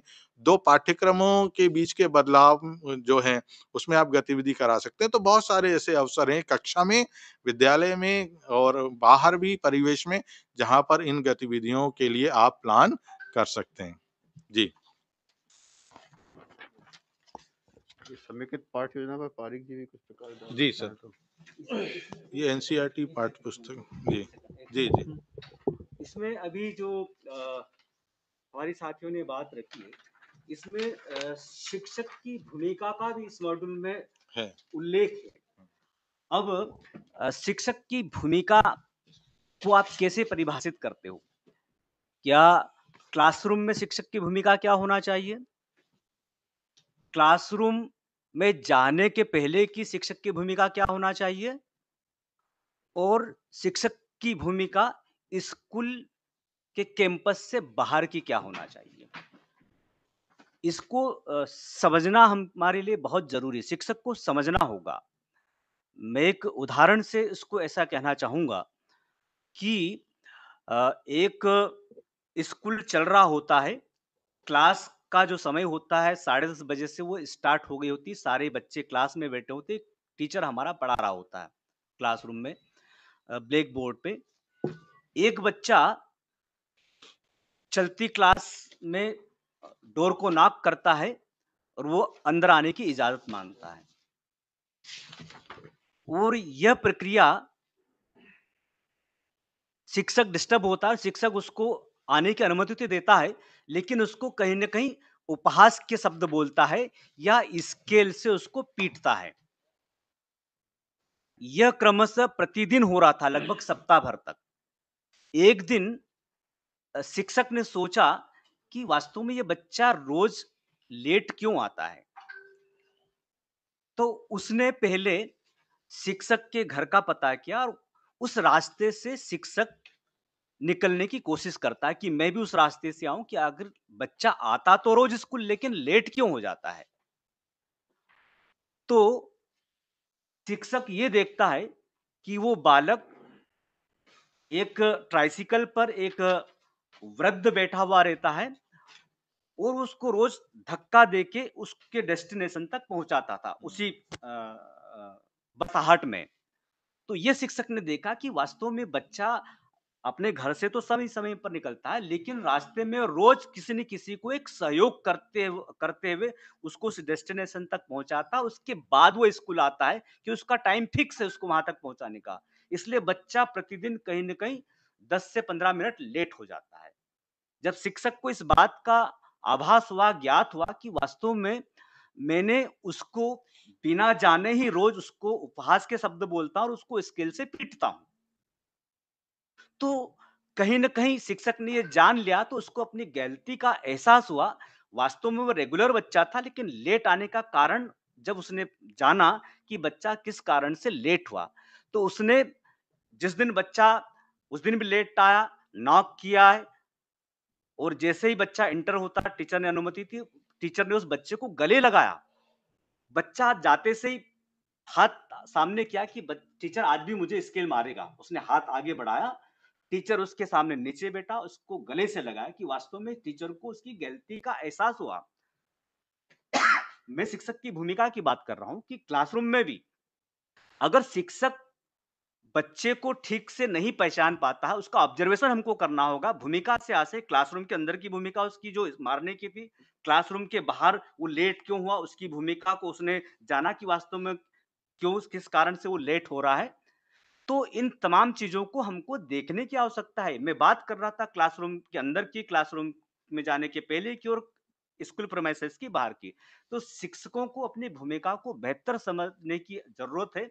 मॉड्यूल में इन चीज़ों को जगह-जगह बताया भी गया कि किस-किस कारण से क्या हमारा ऐसा वातावरण हो सकता है जिसके कारण हमारी भूमिका को हमको बदलने की आवश्यकता है। हमको हमारे कम्फर्ट ज़ोन से हमें बाहर निकलते हुए एक हकीकत की भूमिका को जानने की कोशिश हमको शिक्षक को करना होगा। तभी जाकर हम शिक्षक और पालक के बीच समन्वय भी बना सकते हैं और उनका जो हेल्दी एटमॉस्फेयर की बात है, उसको भी हम बेहतर तरीके से बनाने की स्थिति में होंगे। Thank you. साथियों, जैसा कि समेकित पाठ योजना की बात है, यह हमारा मूल कर्तव्य है, पाठ की योजना बनाना। आप सब बनाते हैं, पर जो बीएड डीएड में सीखते हैं वो किसी भी पाठ्य योजना की कॉपी करके बनाते हैं। यहाँ आप अपनी कक्षा में शिक्षण कैसे करेंगे उसकी योजना आपको बनाना है, और वो कैसे बनाएंगे, क्या विषय वस्तु पढ़ाना है, पहले तो ये देखना होगा। और ये देखने के लिए जरूरी है कि मैं पहले उस किताब को पढूं, उस पाठ को पढूं, और जब तक मैं उस पुस्तक को नहीं पढ़ूंगा, उस पाठ को नहीं पढ़ूंगा, तब तक मैं योजना कैसे बना पाऊंगा। और ज्यादातर हमारे साथी इसी बात में परेशान हो जाते हैं कि वो पुस्तक को बिना पढ़े ही योजना बनाने का काम करते हैं। और जब आपने पढ़ा ही नहीं है तो योजना नहीं बना सकते। आपको पता नहीं है आपका डेस्टिनेशन क्या है, आपको कहां जाना है, और आप यात्रा प्रारंभ कर देंगे तो पहुंच पाएंगे। आप यदि कहीं बाहर घूमने भी जाते हैं और आपको पता है कि मुझे उस जगह जाना है, तो ही आप योजना बना पाएंगे ना। कश्मीर जाना है और राजस्थान की तैयारी करके चले जाएं, कश्मीर में सर्दी होगी, राजस्थान में गर्मी होगी, दोनों कैसे पॉसिबल है। इसलिए पहली चीज है कि हमारा लक्ष्य क्या है, उसको निर्धारित करें। मुझे कक्षा में क्या करना है, कल कौन सा पाठ पढ़ाना है, उस पाठ को पढ़ाने में जो मेरे पास समय उपलब्ध है उसमें मैं कितना कर पाऊंगा, चाहे वो पर्यावरण हो, चाहे वो गणित हो, या भाषा हो, विज्ञान हो। यदि मुझे भाषा पढ़ाना है तो भाषा के पढ़ाने की शिक्षण प्रविधि अलग है, गणित पढ़ाना है तो उसकी शिक्षण प्रविधि अलग है, विज्ञान पढ़ाना है तो उसकी शिक्षण प्रविधि अलग है। अब चूंकि यदि मुझे पता है कि कल मुझे परिवेश के बारे में बताना है, पर्यावरण के बारे में पढ़ना है, या भोजन के बारे में पढ़ाना है, बस हम सिंपल सा एक एग्जाम्पल ले लें। अब यदि भोजन के ऊपर मुझे पाठ्य योजना बनानी है तो बच्चे की कक्षा कौन सी है, क्योंकि भोजन के अवयव कक्षा 6 में भी हैं, कक्षा 8 में भी हैं, कक्षा 3 में भी हैं, कक्षा 4 में भी हैं। तो इसके लिए मुझे पुस्तक पढ़ना चाहिए। मैं पुस्तक को पढूं और उसमें से देखूं कि कौन कौन से मुख्य अंश इसमें मुझे पढ़ाना है, जिस पे मुझे काम करना है, उनको नोट डाउन करूं। उसकी प्रक्रिया क्या होगी, प्रविधि क्या होगी, उसको देखूं। कौन सी गतिविधि उसके लिए मुझे कराना है, उस गतिविधि को पढूं, और उस गतिविधि में क्या क्या सामग्री लगेगी उसको मैं चिन्हांकित कर लूं। अब यदि गतिविधि कराना है तो गतिविधि के बाद मैं बच्चों से प्रश्न क्या पूछूं जिससे पता चले कि वो सीखे या नहीं सीखे। ये लर्निंग इंडिकेटर्स हो जाएंगे। एक पाठ को पढ़ाने में मुझे कितना समय लगेगा, 2 कालखंड लगेंगे, 4 कालखंड लगेंगे, 6 कालखंड लगेंगे। ये आपको, जो आप यदि लर्निंग आउटकम की टीचर हैंडबुक को देखेंगे तो उसमें 9 कॉलम दिए हुए हैं। वो आपकी पाठ्य योजना बनाने के लिए एक बहुत ही बढ़िया प्रारूप हमने दिया है,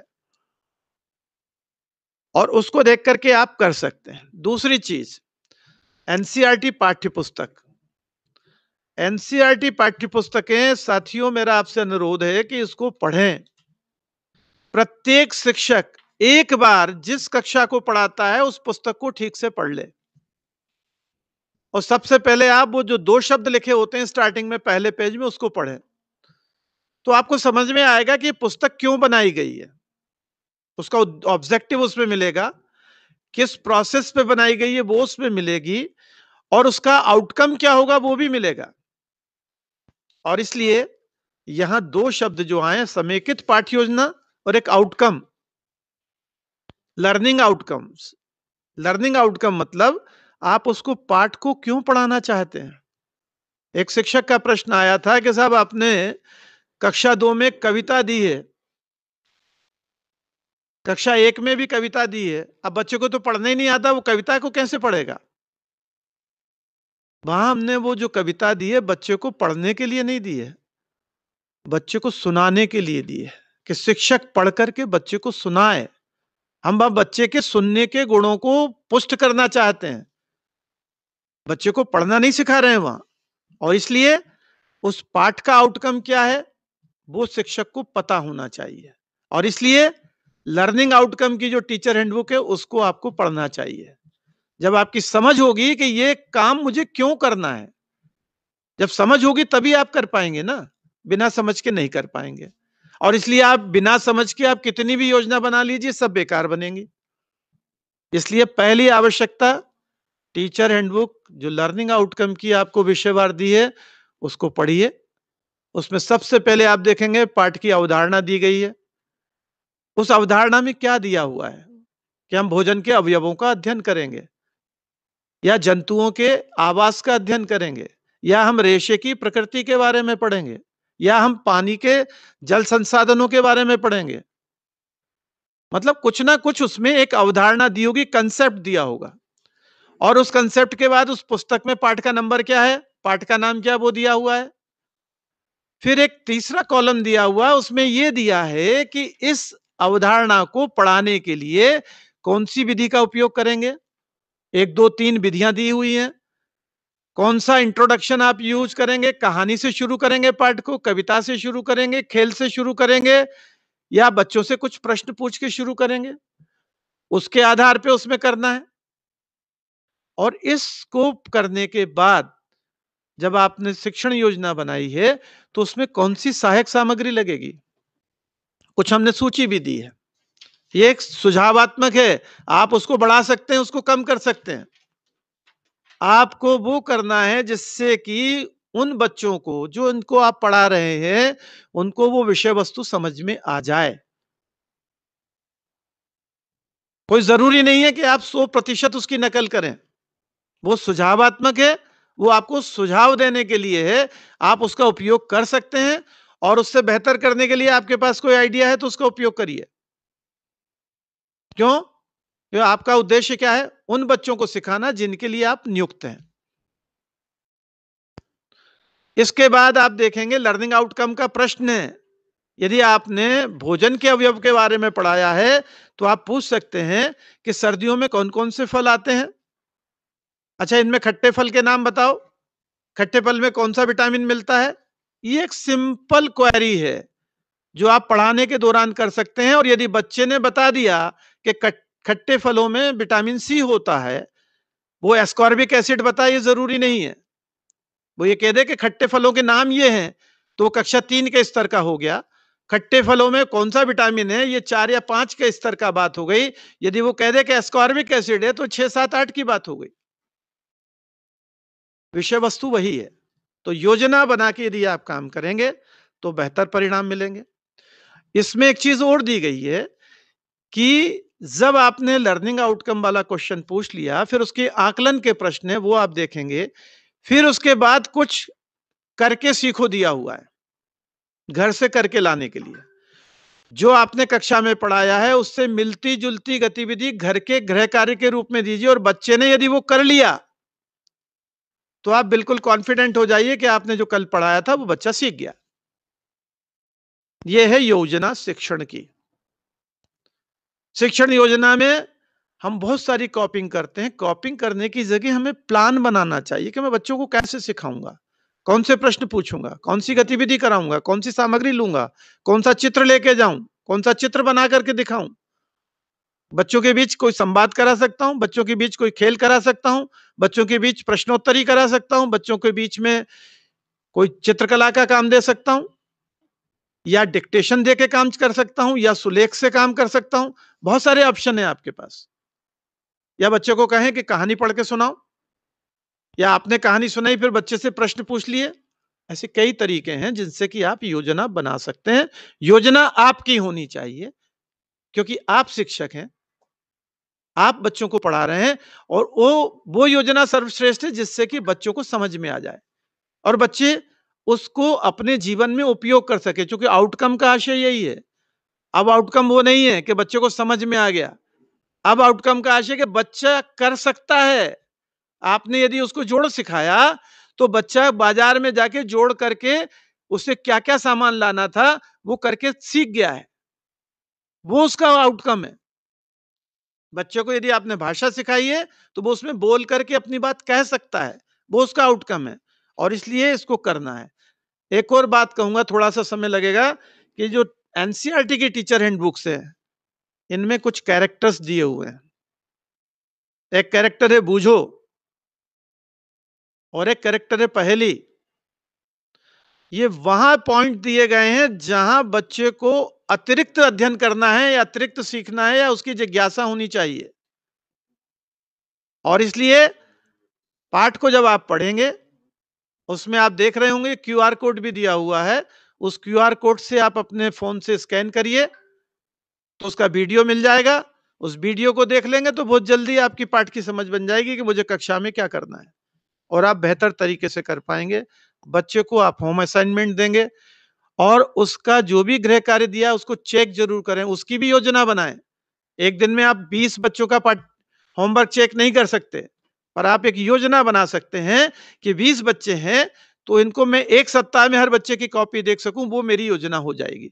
हर दिन मैं 2 बच्चों की कॉपी चेक करूं, 3 बच्चों की कॉपी चेक करूं। तो ये काम आप योजना बना के करेंगे तो बेहतर परिणाम मिलेंगे, और बिना योजना के करेंगे तो जो अभी चल रहा है वही रहेगा, कोई विशेष परिवर्तन नहीं होगा। और यदि आप पुस्तक पढ़ के जाएंगे तो मेरा आपसे दावा है कि आपको अच्छे परिणाम मिलेंगे। आप योजना बेहतर बनाएंगे, शिक्षण बेहतर करेंगे, आकलन बेहतर करेंगे और आप जिन बच्चों को पढ़ा रहे हैं उनके परिणाम भी बेहतर आएंगे। Thank you. साथियों, समय का भी बंधन होता है और हम चाहते हैं कि जो हमारे आगे के लक्ष्य हैं और साथ ही साथ जो आगे की योजना है, क्योंकि ये पहला चरण है अभी, ये लंबी यात्रा है जो जनवरी तक जाएगी और यदि हमने सभी मॉड्यूल्स में अपना परफॉर्मेंस अच्छा नहीं रखा तो ये चुनौती हमारे लिए लौट कर आने वाली है, क्योंकि राष्ट्रीय स्तर से जो लक्ष्य निर्धारित हैं वो राज्य के द्वारा बताए गए हैं, उसी के बेसिस पर राज्य का परफॉर्मेंस देखा जाएगा। तो एक तो संख्यात्मक उपलब्धता और पूर्णता की बात है कि रजिस्ट्रेशन पूरा हुआ, दूसरा कंप्लीशन पूरा हुआ और तीसरा महत्वपूर्ण पहलू ये है कि जो काम हम कर रहे हैं उसकी जो अपेक्षा, आयुक्त महोदय ने बार-बार आपसे पिछली वीसी में भी अपील की थी कि हमारी जो अपेक्षा है वो अंतिम रूप से बच्चों तक पहुंचने की और क्लासरूम प्रोसेस में उसको लाने की है। तो इस संबंध में मैं सचिन जी से भी अनुरोध करूंगा कि वो इस लक्ष्य के संदर्भ में और आने वाले मॉड्यूल्स के बारे में भी थोड़ी सी चर्चा करें।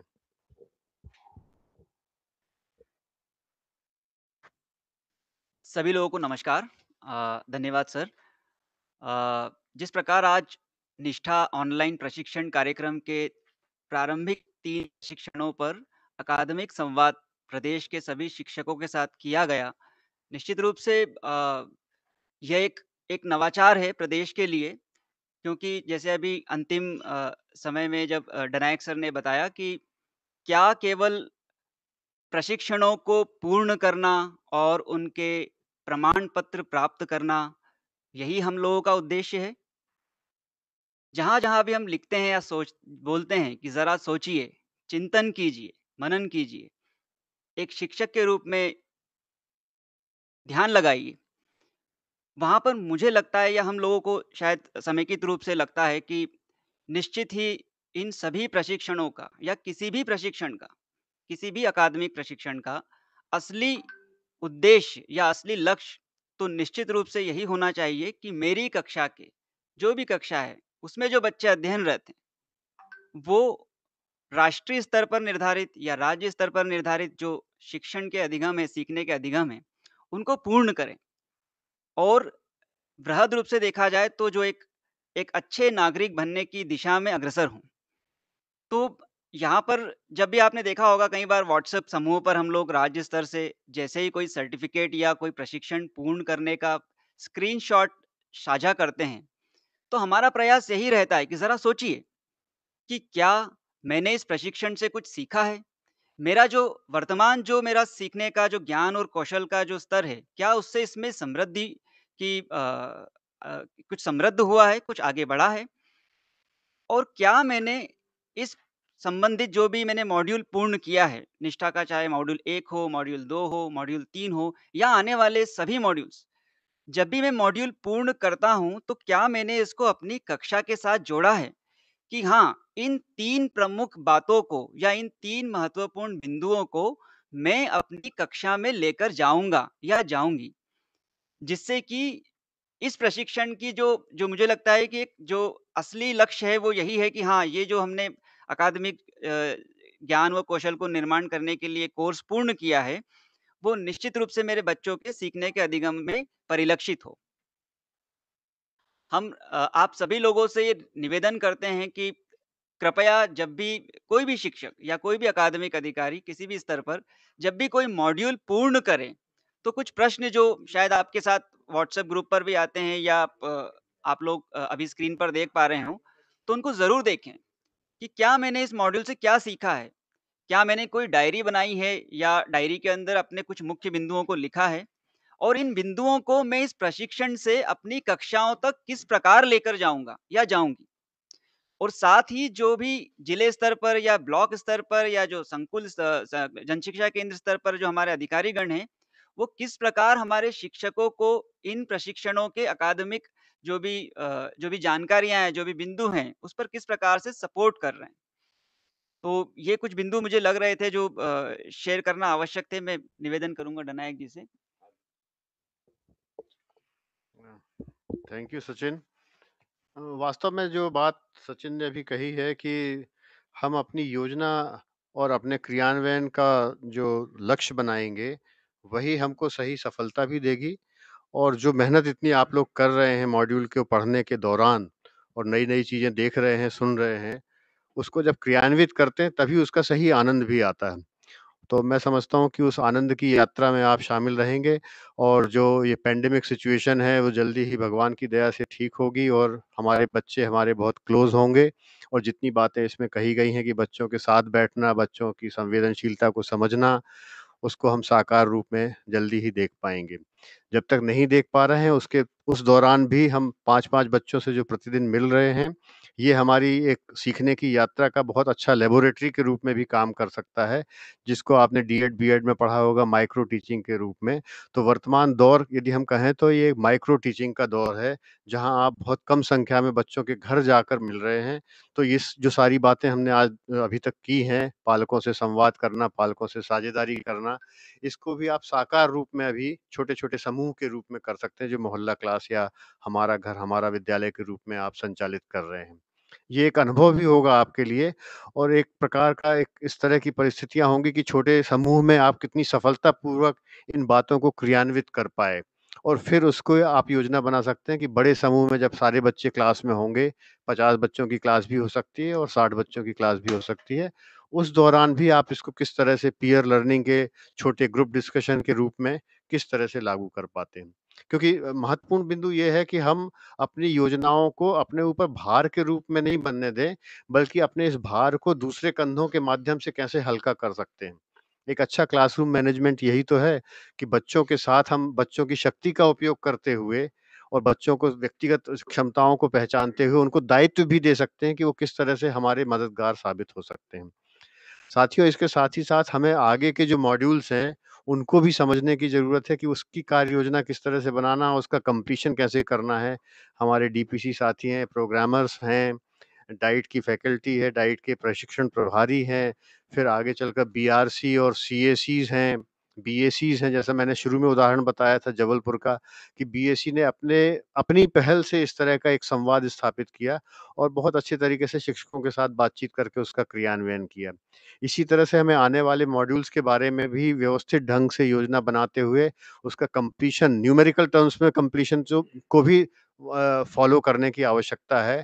जैसा मैंने कुछ जिलों का उदाहरण शुरू में दिया था छिंदवाड़ा या नीमच का कि उन्होंने संकुल स्तर पर डिस्कशन किया। श्योपुर ने एक नया प्रयोग किया था जो पिछले वीसी में चर्चा में आया था। तो इस तरह के नए-नए प्रयोग के माध्यम से आप अपने शिक्षकों के साथ संवाद बनाकर इस कोर्स कंप्लीशन को पूर्ण कर सकते हैं। इस आगे की योजना के संबंध में मैं उस्मान खान जी से अनुरोध करूँगा कि वो अपनी बात रखें।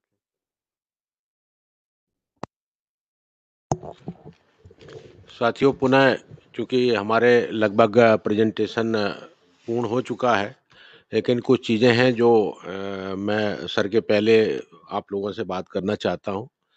पहला तो ये कि निष्ठा प्रोग्राम जो है, एक्चुअली निष्ठा कोई नई योजना नहीं है, केवल ये नाम है। इसका national integrated school head and teacher holistic training programme है इसका नाम पूरा। तो जो आप लोगों को थोड़ी-सी जानकारी इसके संबंध में होनी चाहिए। दूसरा जो मैं जो शिक्षकों के अतिरिक्त जो हमारे जन शिक्षक हैं, बीआरसी हैं, बीएसी हैं और डाइट के हमारे ट्रेनिंग इंचार्ज प्राचार्य जी, एपीसी, डीपीसी महोदय। अभी जो मैं देख रहा हूँ कि जो अभी भी 100% जिन्होंने मॉड्यूल 1, 2, 3 पूर्ण किए हैं, वो अभी भी अलाइन नहीं हैं। यूट्यूब या तो आपने उन तक यूट्यूब लिंक नहीं भेजा है या कि फिर वो किन्हीं कारणों से वो अभी नहीं इस पे जुड़ पाए हैं, तो कृपया सभी को निर्देशित करें चूँकि यूट्यूब हमेशा उपलब्ध रहता है ये लिंक। तो आप लोग उनको ज़रूर आज का जो इतना महत्वपूर्ण हमारे विशेषज्ञों द्वारा जो प्रस्तुतिकरण किया गया और बताया गया 1, 2, 3 मॉड्यूल के लिए, तो वो ज़रूर वो देख लें और अपने विद्यालयों में उसका उपयोग करेंगे। तीसरा जो है कि हमारा अगला जो शैक्षिक संवाद होगा 18 नवंबर को है वो।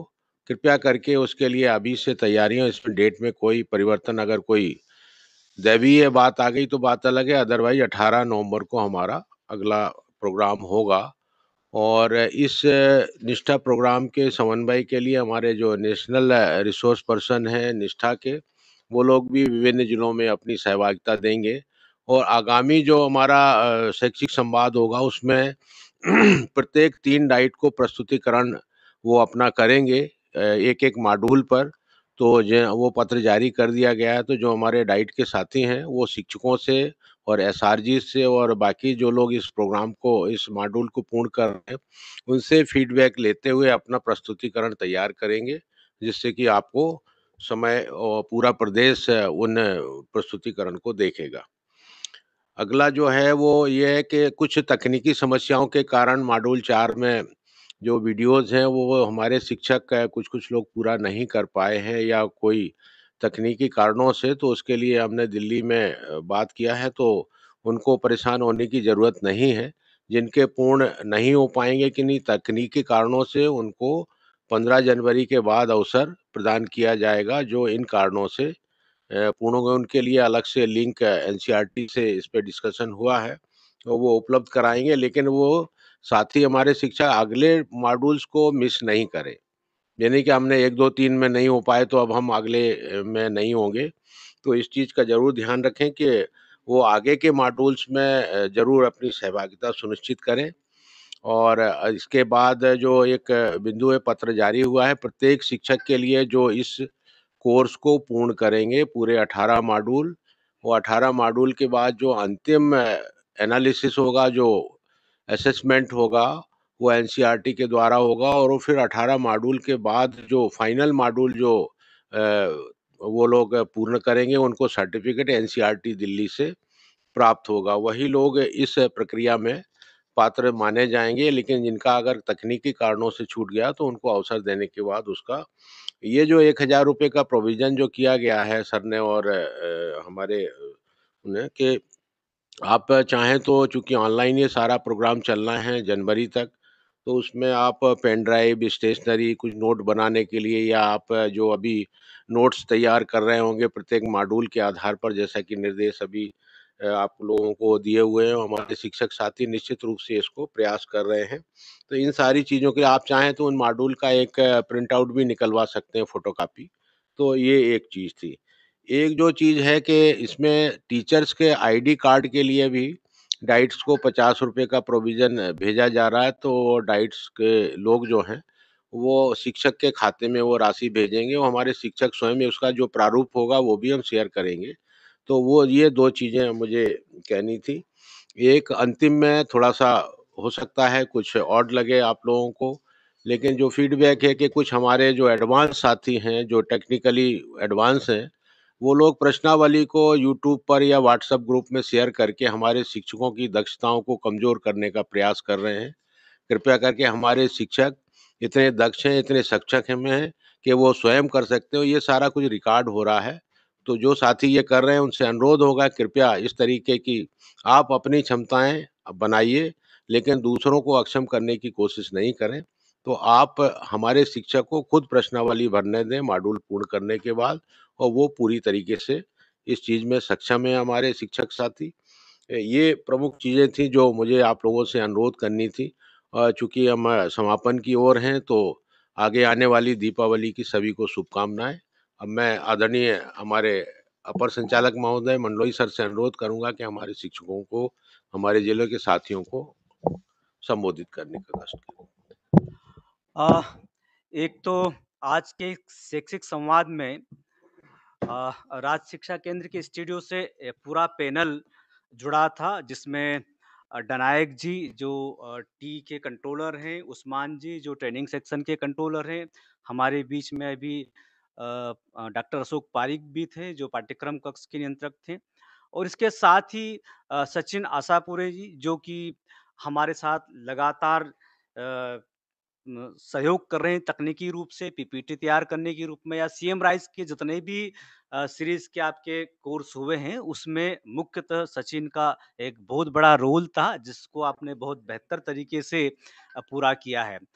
अब आज जो शैक्षिक संवाद हुआ है 3 मॉड्यूल के ऊपर जो आप पूर्ण कर चुके हैं, और आगामी जो मॉड्यूल होंगे जो आपके स्टार्ट हो चुके हैं 31 अक्टूबर से, और वो उसका जो अगला शैक्षिक संवाद जैसे कि अभी उस्मान जी ने आपको बताया है कि 18 नवंबर को होना है। उसको 3 डाइट को हमने असाइन किया हुआ है। वो पूरी तैयारी कर लें, क्योंकि आपके प्रेज़ेंटेशन को पूरा प्रदेश सुन रहा होगा, देख रहा होगा। तो आपकी तैयारी बहुत बेहतर होना चाहिए, आपका मैसेज बहुत बेहतर होना चाहिए, क्योंकि डाइट को प्रेज़ेंटेशन करना है, और डाइट हमारी एक एकेडमिक संस्था है। इसलिए किसी प्रकार का उसमें संशय वाली प्रस्तुति नहीं होना चाहिए। जो मॉड्यूल में जो कुछ भी आपने सीखा, जो कुछ भी जन शिक्षक के साथ, हमारे शिक्षक के साथ उनके अनुभवों को आपको साझा करना होगा, लेना होगा, और अपनी प्रस्तुति में उसको स्थान देना होगा। तो मैं उम्मीद करता हूँ कि इसका शेड्यूल हमने जारी कर दिया है, और जितने भी डाइट्स होंगी उसमें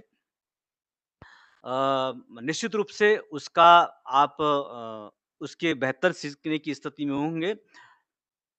और मैं चाहूँगा कि पीपल टीम है, आपको याद होगा पीपल जो एनजीओ है, वो हमको लगातार सपोर्ट कर रहा है। इस कोविड सिचुएशन में लगातार सपोर्ट कर रहा है, तो उनका भी वो भी आपको लगातार मोटिवेट भी कर रही हैं, और अगर कोई संस्था आपको सपोर्ट कर रहे हैं, तो उनका भी आत्मबल बढ़ेगा निश्चित रूप से। तो हम चाहेंगे कि आपका जो भी पीपीटी तैयार होगा, वैसे तो सचिन आशापुरे के नंबर सीएम राइज कोर्स में आपको दिए हुए हैं, फिर भी तकनीकी रूप से कोई दिक्कत हो तो वो आप उनसे कर सकते हैं। कंटेंट के संदर्भ में कोई दिक्कत हो तो हमारे बीच अतुल डनायक जी, अशोक पारिक जी हैं, और कुछ लॉजिस्टिक को लेकर अन्य इशू पर कोई आपकी असुविधा हो तो उस्मान जी के नंबर भी आपको शेयर किए हुए हैं। तो निश्चित रूप से स्टेट ऑफिस पूरी तरह से आपके साथ है। आवश्यकता इस बात की है कि हम अपने जो भी शैक्षिक संवाद का पीपीटी तैयार होगा, वो ये ध्यान में रखते हुए कि ये हमारे लिए नहीं है, हमारी समझ के साथ-साथ औरों की समझ को बेहतर करने के लिए है। शिक्षकों की समझ को बेहतर करने के लिए, और शिक्षक की समझ जब बेहतर हो जाएगी, तो वो क्लासरूम तक उनकी समझ को ले जा सकेंगे, और अंततोगत्वा हमारा जो गुणवत्ता का स्तर वो बेहतर हो सकेगा। इन चीज़ों को ध्यान में रखते हुए पीपीटी को आपको बहुत गंभीरता के साथ तैयार करना है, और उसका प्रस्तुतिकरण भी उसी मान से करना होगा। तो मैं आज के इस शैक्षिक संवाद में सभी शिक्षक साथियों को पुनः साधुवाद देना चाहूँगा। धन्यवाद देना चाहूँगा कि जैसे मैंने आपको प्रारंभ में भी अपने उद्बोधन में बताया कि मध्य प्रदेश का जो प्रदर्शन है, राष्ट्रीय स्तर पर बहुत अच्छे स्तर पर है, जो प्रथम 3 मॉड्यूल का लगभग 80% से ऊपर शिक्षक साथियों ने पूरा किया है। हमारे बीच में जो हमारा ये प्रोग्राम लगातार चल रहा है, ट्रेनिंग सेक्शन हमारा महत्वपूर्ण सेक्शन है। हमारे बीच डॉक्टर प्रमिला सिंह जो ट्रेनिंग सेक्शन में कोऑर्डिनेटर का काम भी देख रहे हैं, वो भी हमारे बीच हैं। वो भी अपने कुछ बातों को रखना चाह रही हैं। तो मैं अपनी बात को यहाँ समाप्त करने के पहले, चूँकि दीपावली का पर्व बहुत नज़दीक हैं और ये भी कहना चाहूँगा कि उसके लिए मैं सबको अग्रिम शुभकामनाएँ देना चाहूँगा। निश्चित रूप से जब हम हमारे स्कूल लॉकडाउन सिचुएशन में बंद हो गए तो निश्चित रूप से हमारे टीचर्स की बेचैनी होगी कि हमारा स्कूल कब खुलेगा, हम बच्चों के साथ कब संवाद स्थापित करेंगे, जो कुछ भी हमने इसमें सीखा है, हम कब बच्चों के बीच शेयर करेंगे, वो बेचैनी निश्चित रूप से होगी क्योंकि जब बच्चों से हम अलग रहते हुए काम करते हैं तो कहीं न कहीं हम हमको असहज महसूस करते हैं। तो हम उम्मीद करते हैं कि दीपावली का जो पावन पर्व आ रहा है, प्रकाश पर्व आ रहा है, उसमें हमारा ज्ञान भी इस मॉड्यूल के माध्यम से हम उसको प्रखर करेंगे, उसका हम समृद्धशाली बनाते हुए हम आगामी मॉड्यूल को बहुत बेहतर तरीके से सीखेंगे और क्लासरूम तक बच्चों को ले जाने का प्रयास करेंगे। आगे की बात डॉक्टर प्रमिला सिंह रखेंगी। धन्यवाद सर। नमस्कार साथियों। अ, मैं आभारी हूँ हमारे अपर संचालक मंडलोई सर के, डनायक सर और अशोक पारिक सर, उस्मान खान जी और सचिन आशापुरे और श्री देवांग जी, जिन्होंने कि शैक्षिक संवाद से संबंधित बहुत ही सारगर्भित और अच्छी जानकारी आप सभी को दी और आप लोगों ने बहुत ही ध्यानपूर्वक और मनोयोग से इस जानकारी को सुना। इसके लिए मैं आप सभी की आभारी हूँ और धन्यवाद प्रेषित करती हूँ कि आप आगे होने वाला जो नवंबर माह से हमारा शैक्षिक संवाद होने वाला है, वो आप बहुत ही अच्छे से और जैसे दिशा निर्देश दिए गए हैं, उसका पालन करते हुए सुचारू रूप से संचालित करेंगे। धन्यवाद साथियों। लास्ट बात कहना चाहूँगा मैडम प्रमिला ने आभार व्यक्त कर दिया, लेकिन हमारे बीच में कुछ नेशनल लेवल के रिसोर्स पर्सन है 8 पूरे प्रदेश में। देवांग जी चूँकि भोपाल से हो और उन्होंने अपनी बातें तीनों मॉड्यूल पर संक्षिप्त में रखी, बहुत सारगर्भित रखी। अगले मॉड्यूल में शैक्षिक संवाद में जैसे उस्मान जी बता चुके कि जो 8 हमारे नेशनल लेवल के रिसोर्स पर्सन हैं, अलग-अलग डिवीज़न में शैक्षिक संवाद में पार्टिसिपेशन करेंगे और आपको कहीं न कहीं एकेडमिक सपोर्ट करने का प्रयास करेंगे। तो निश्चित रूप से हम हर स्तर पर आपका सपोर्ट करने के लिए तैयार हैं। आवश्यकता इस बात की है कि आपको भी उतनी ही इच्छा शक्ति के साथ, उतनी ही ताकत के साथ इन तमाम मॉड्यूलों पर काम करने की आवश्यकता होगी और अगर ताकत हमारा 100% हम लगाएँगे, तो निश्चित रूप से उसमें हम सफल होंगे और बच्चे भी जो हमारे हितग्राही मूलतः जिसके लिए हम ये सब एक्टिविटीज़ कर रहे हैं, उनको भी बेहतर तरीके से लाभ होने की हम उम्मीद करते हैं। आप सभी को पुनः बहुत-बहुत धन्यवाद। साधुवाद।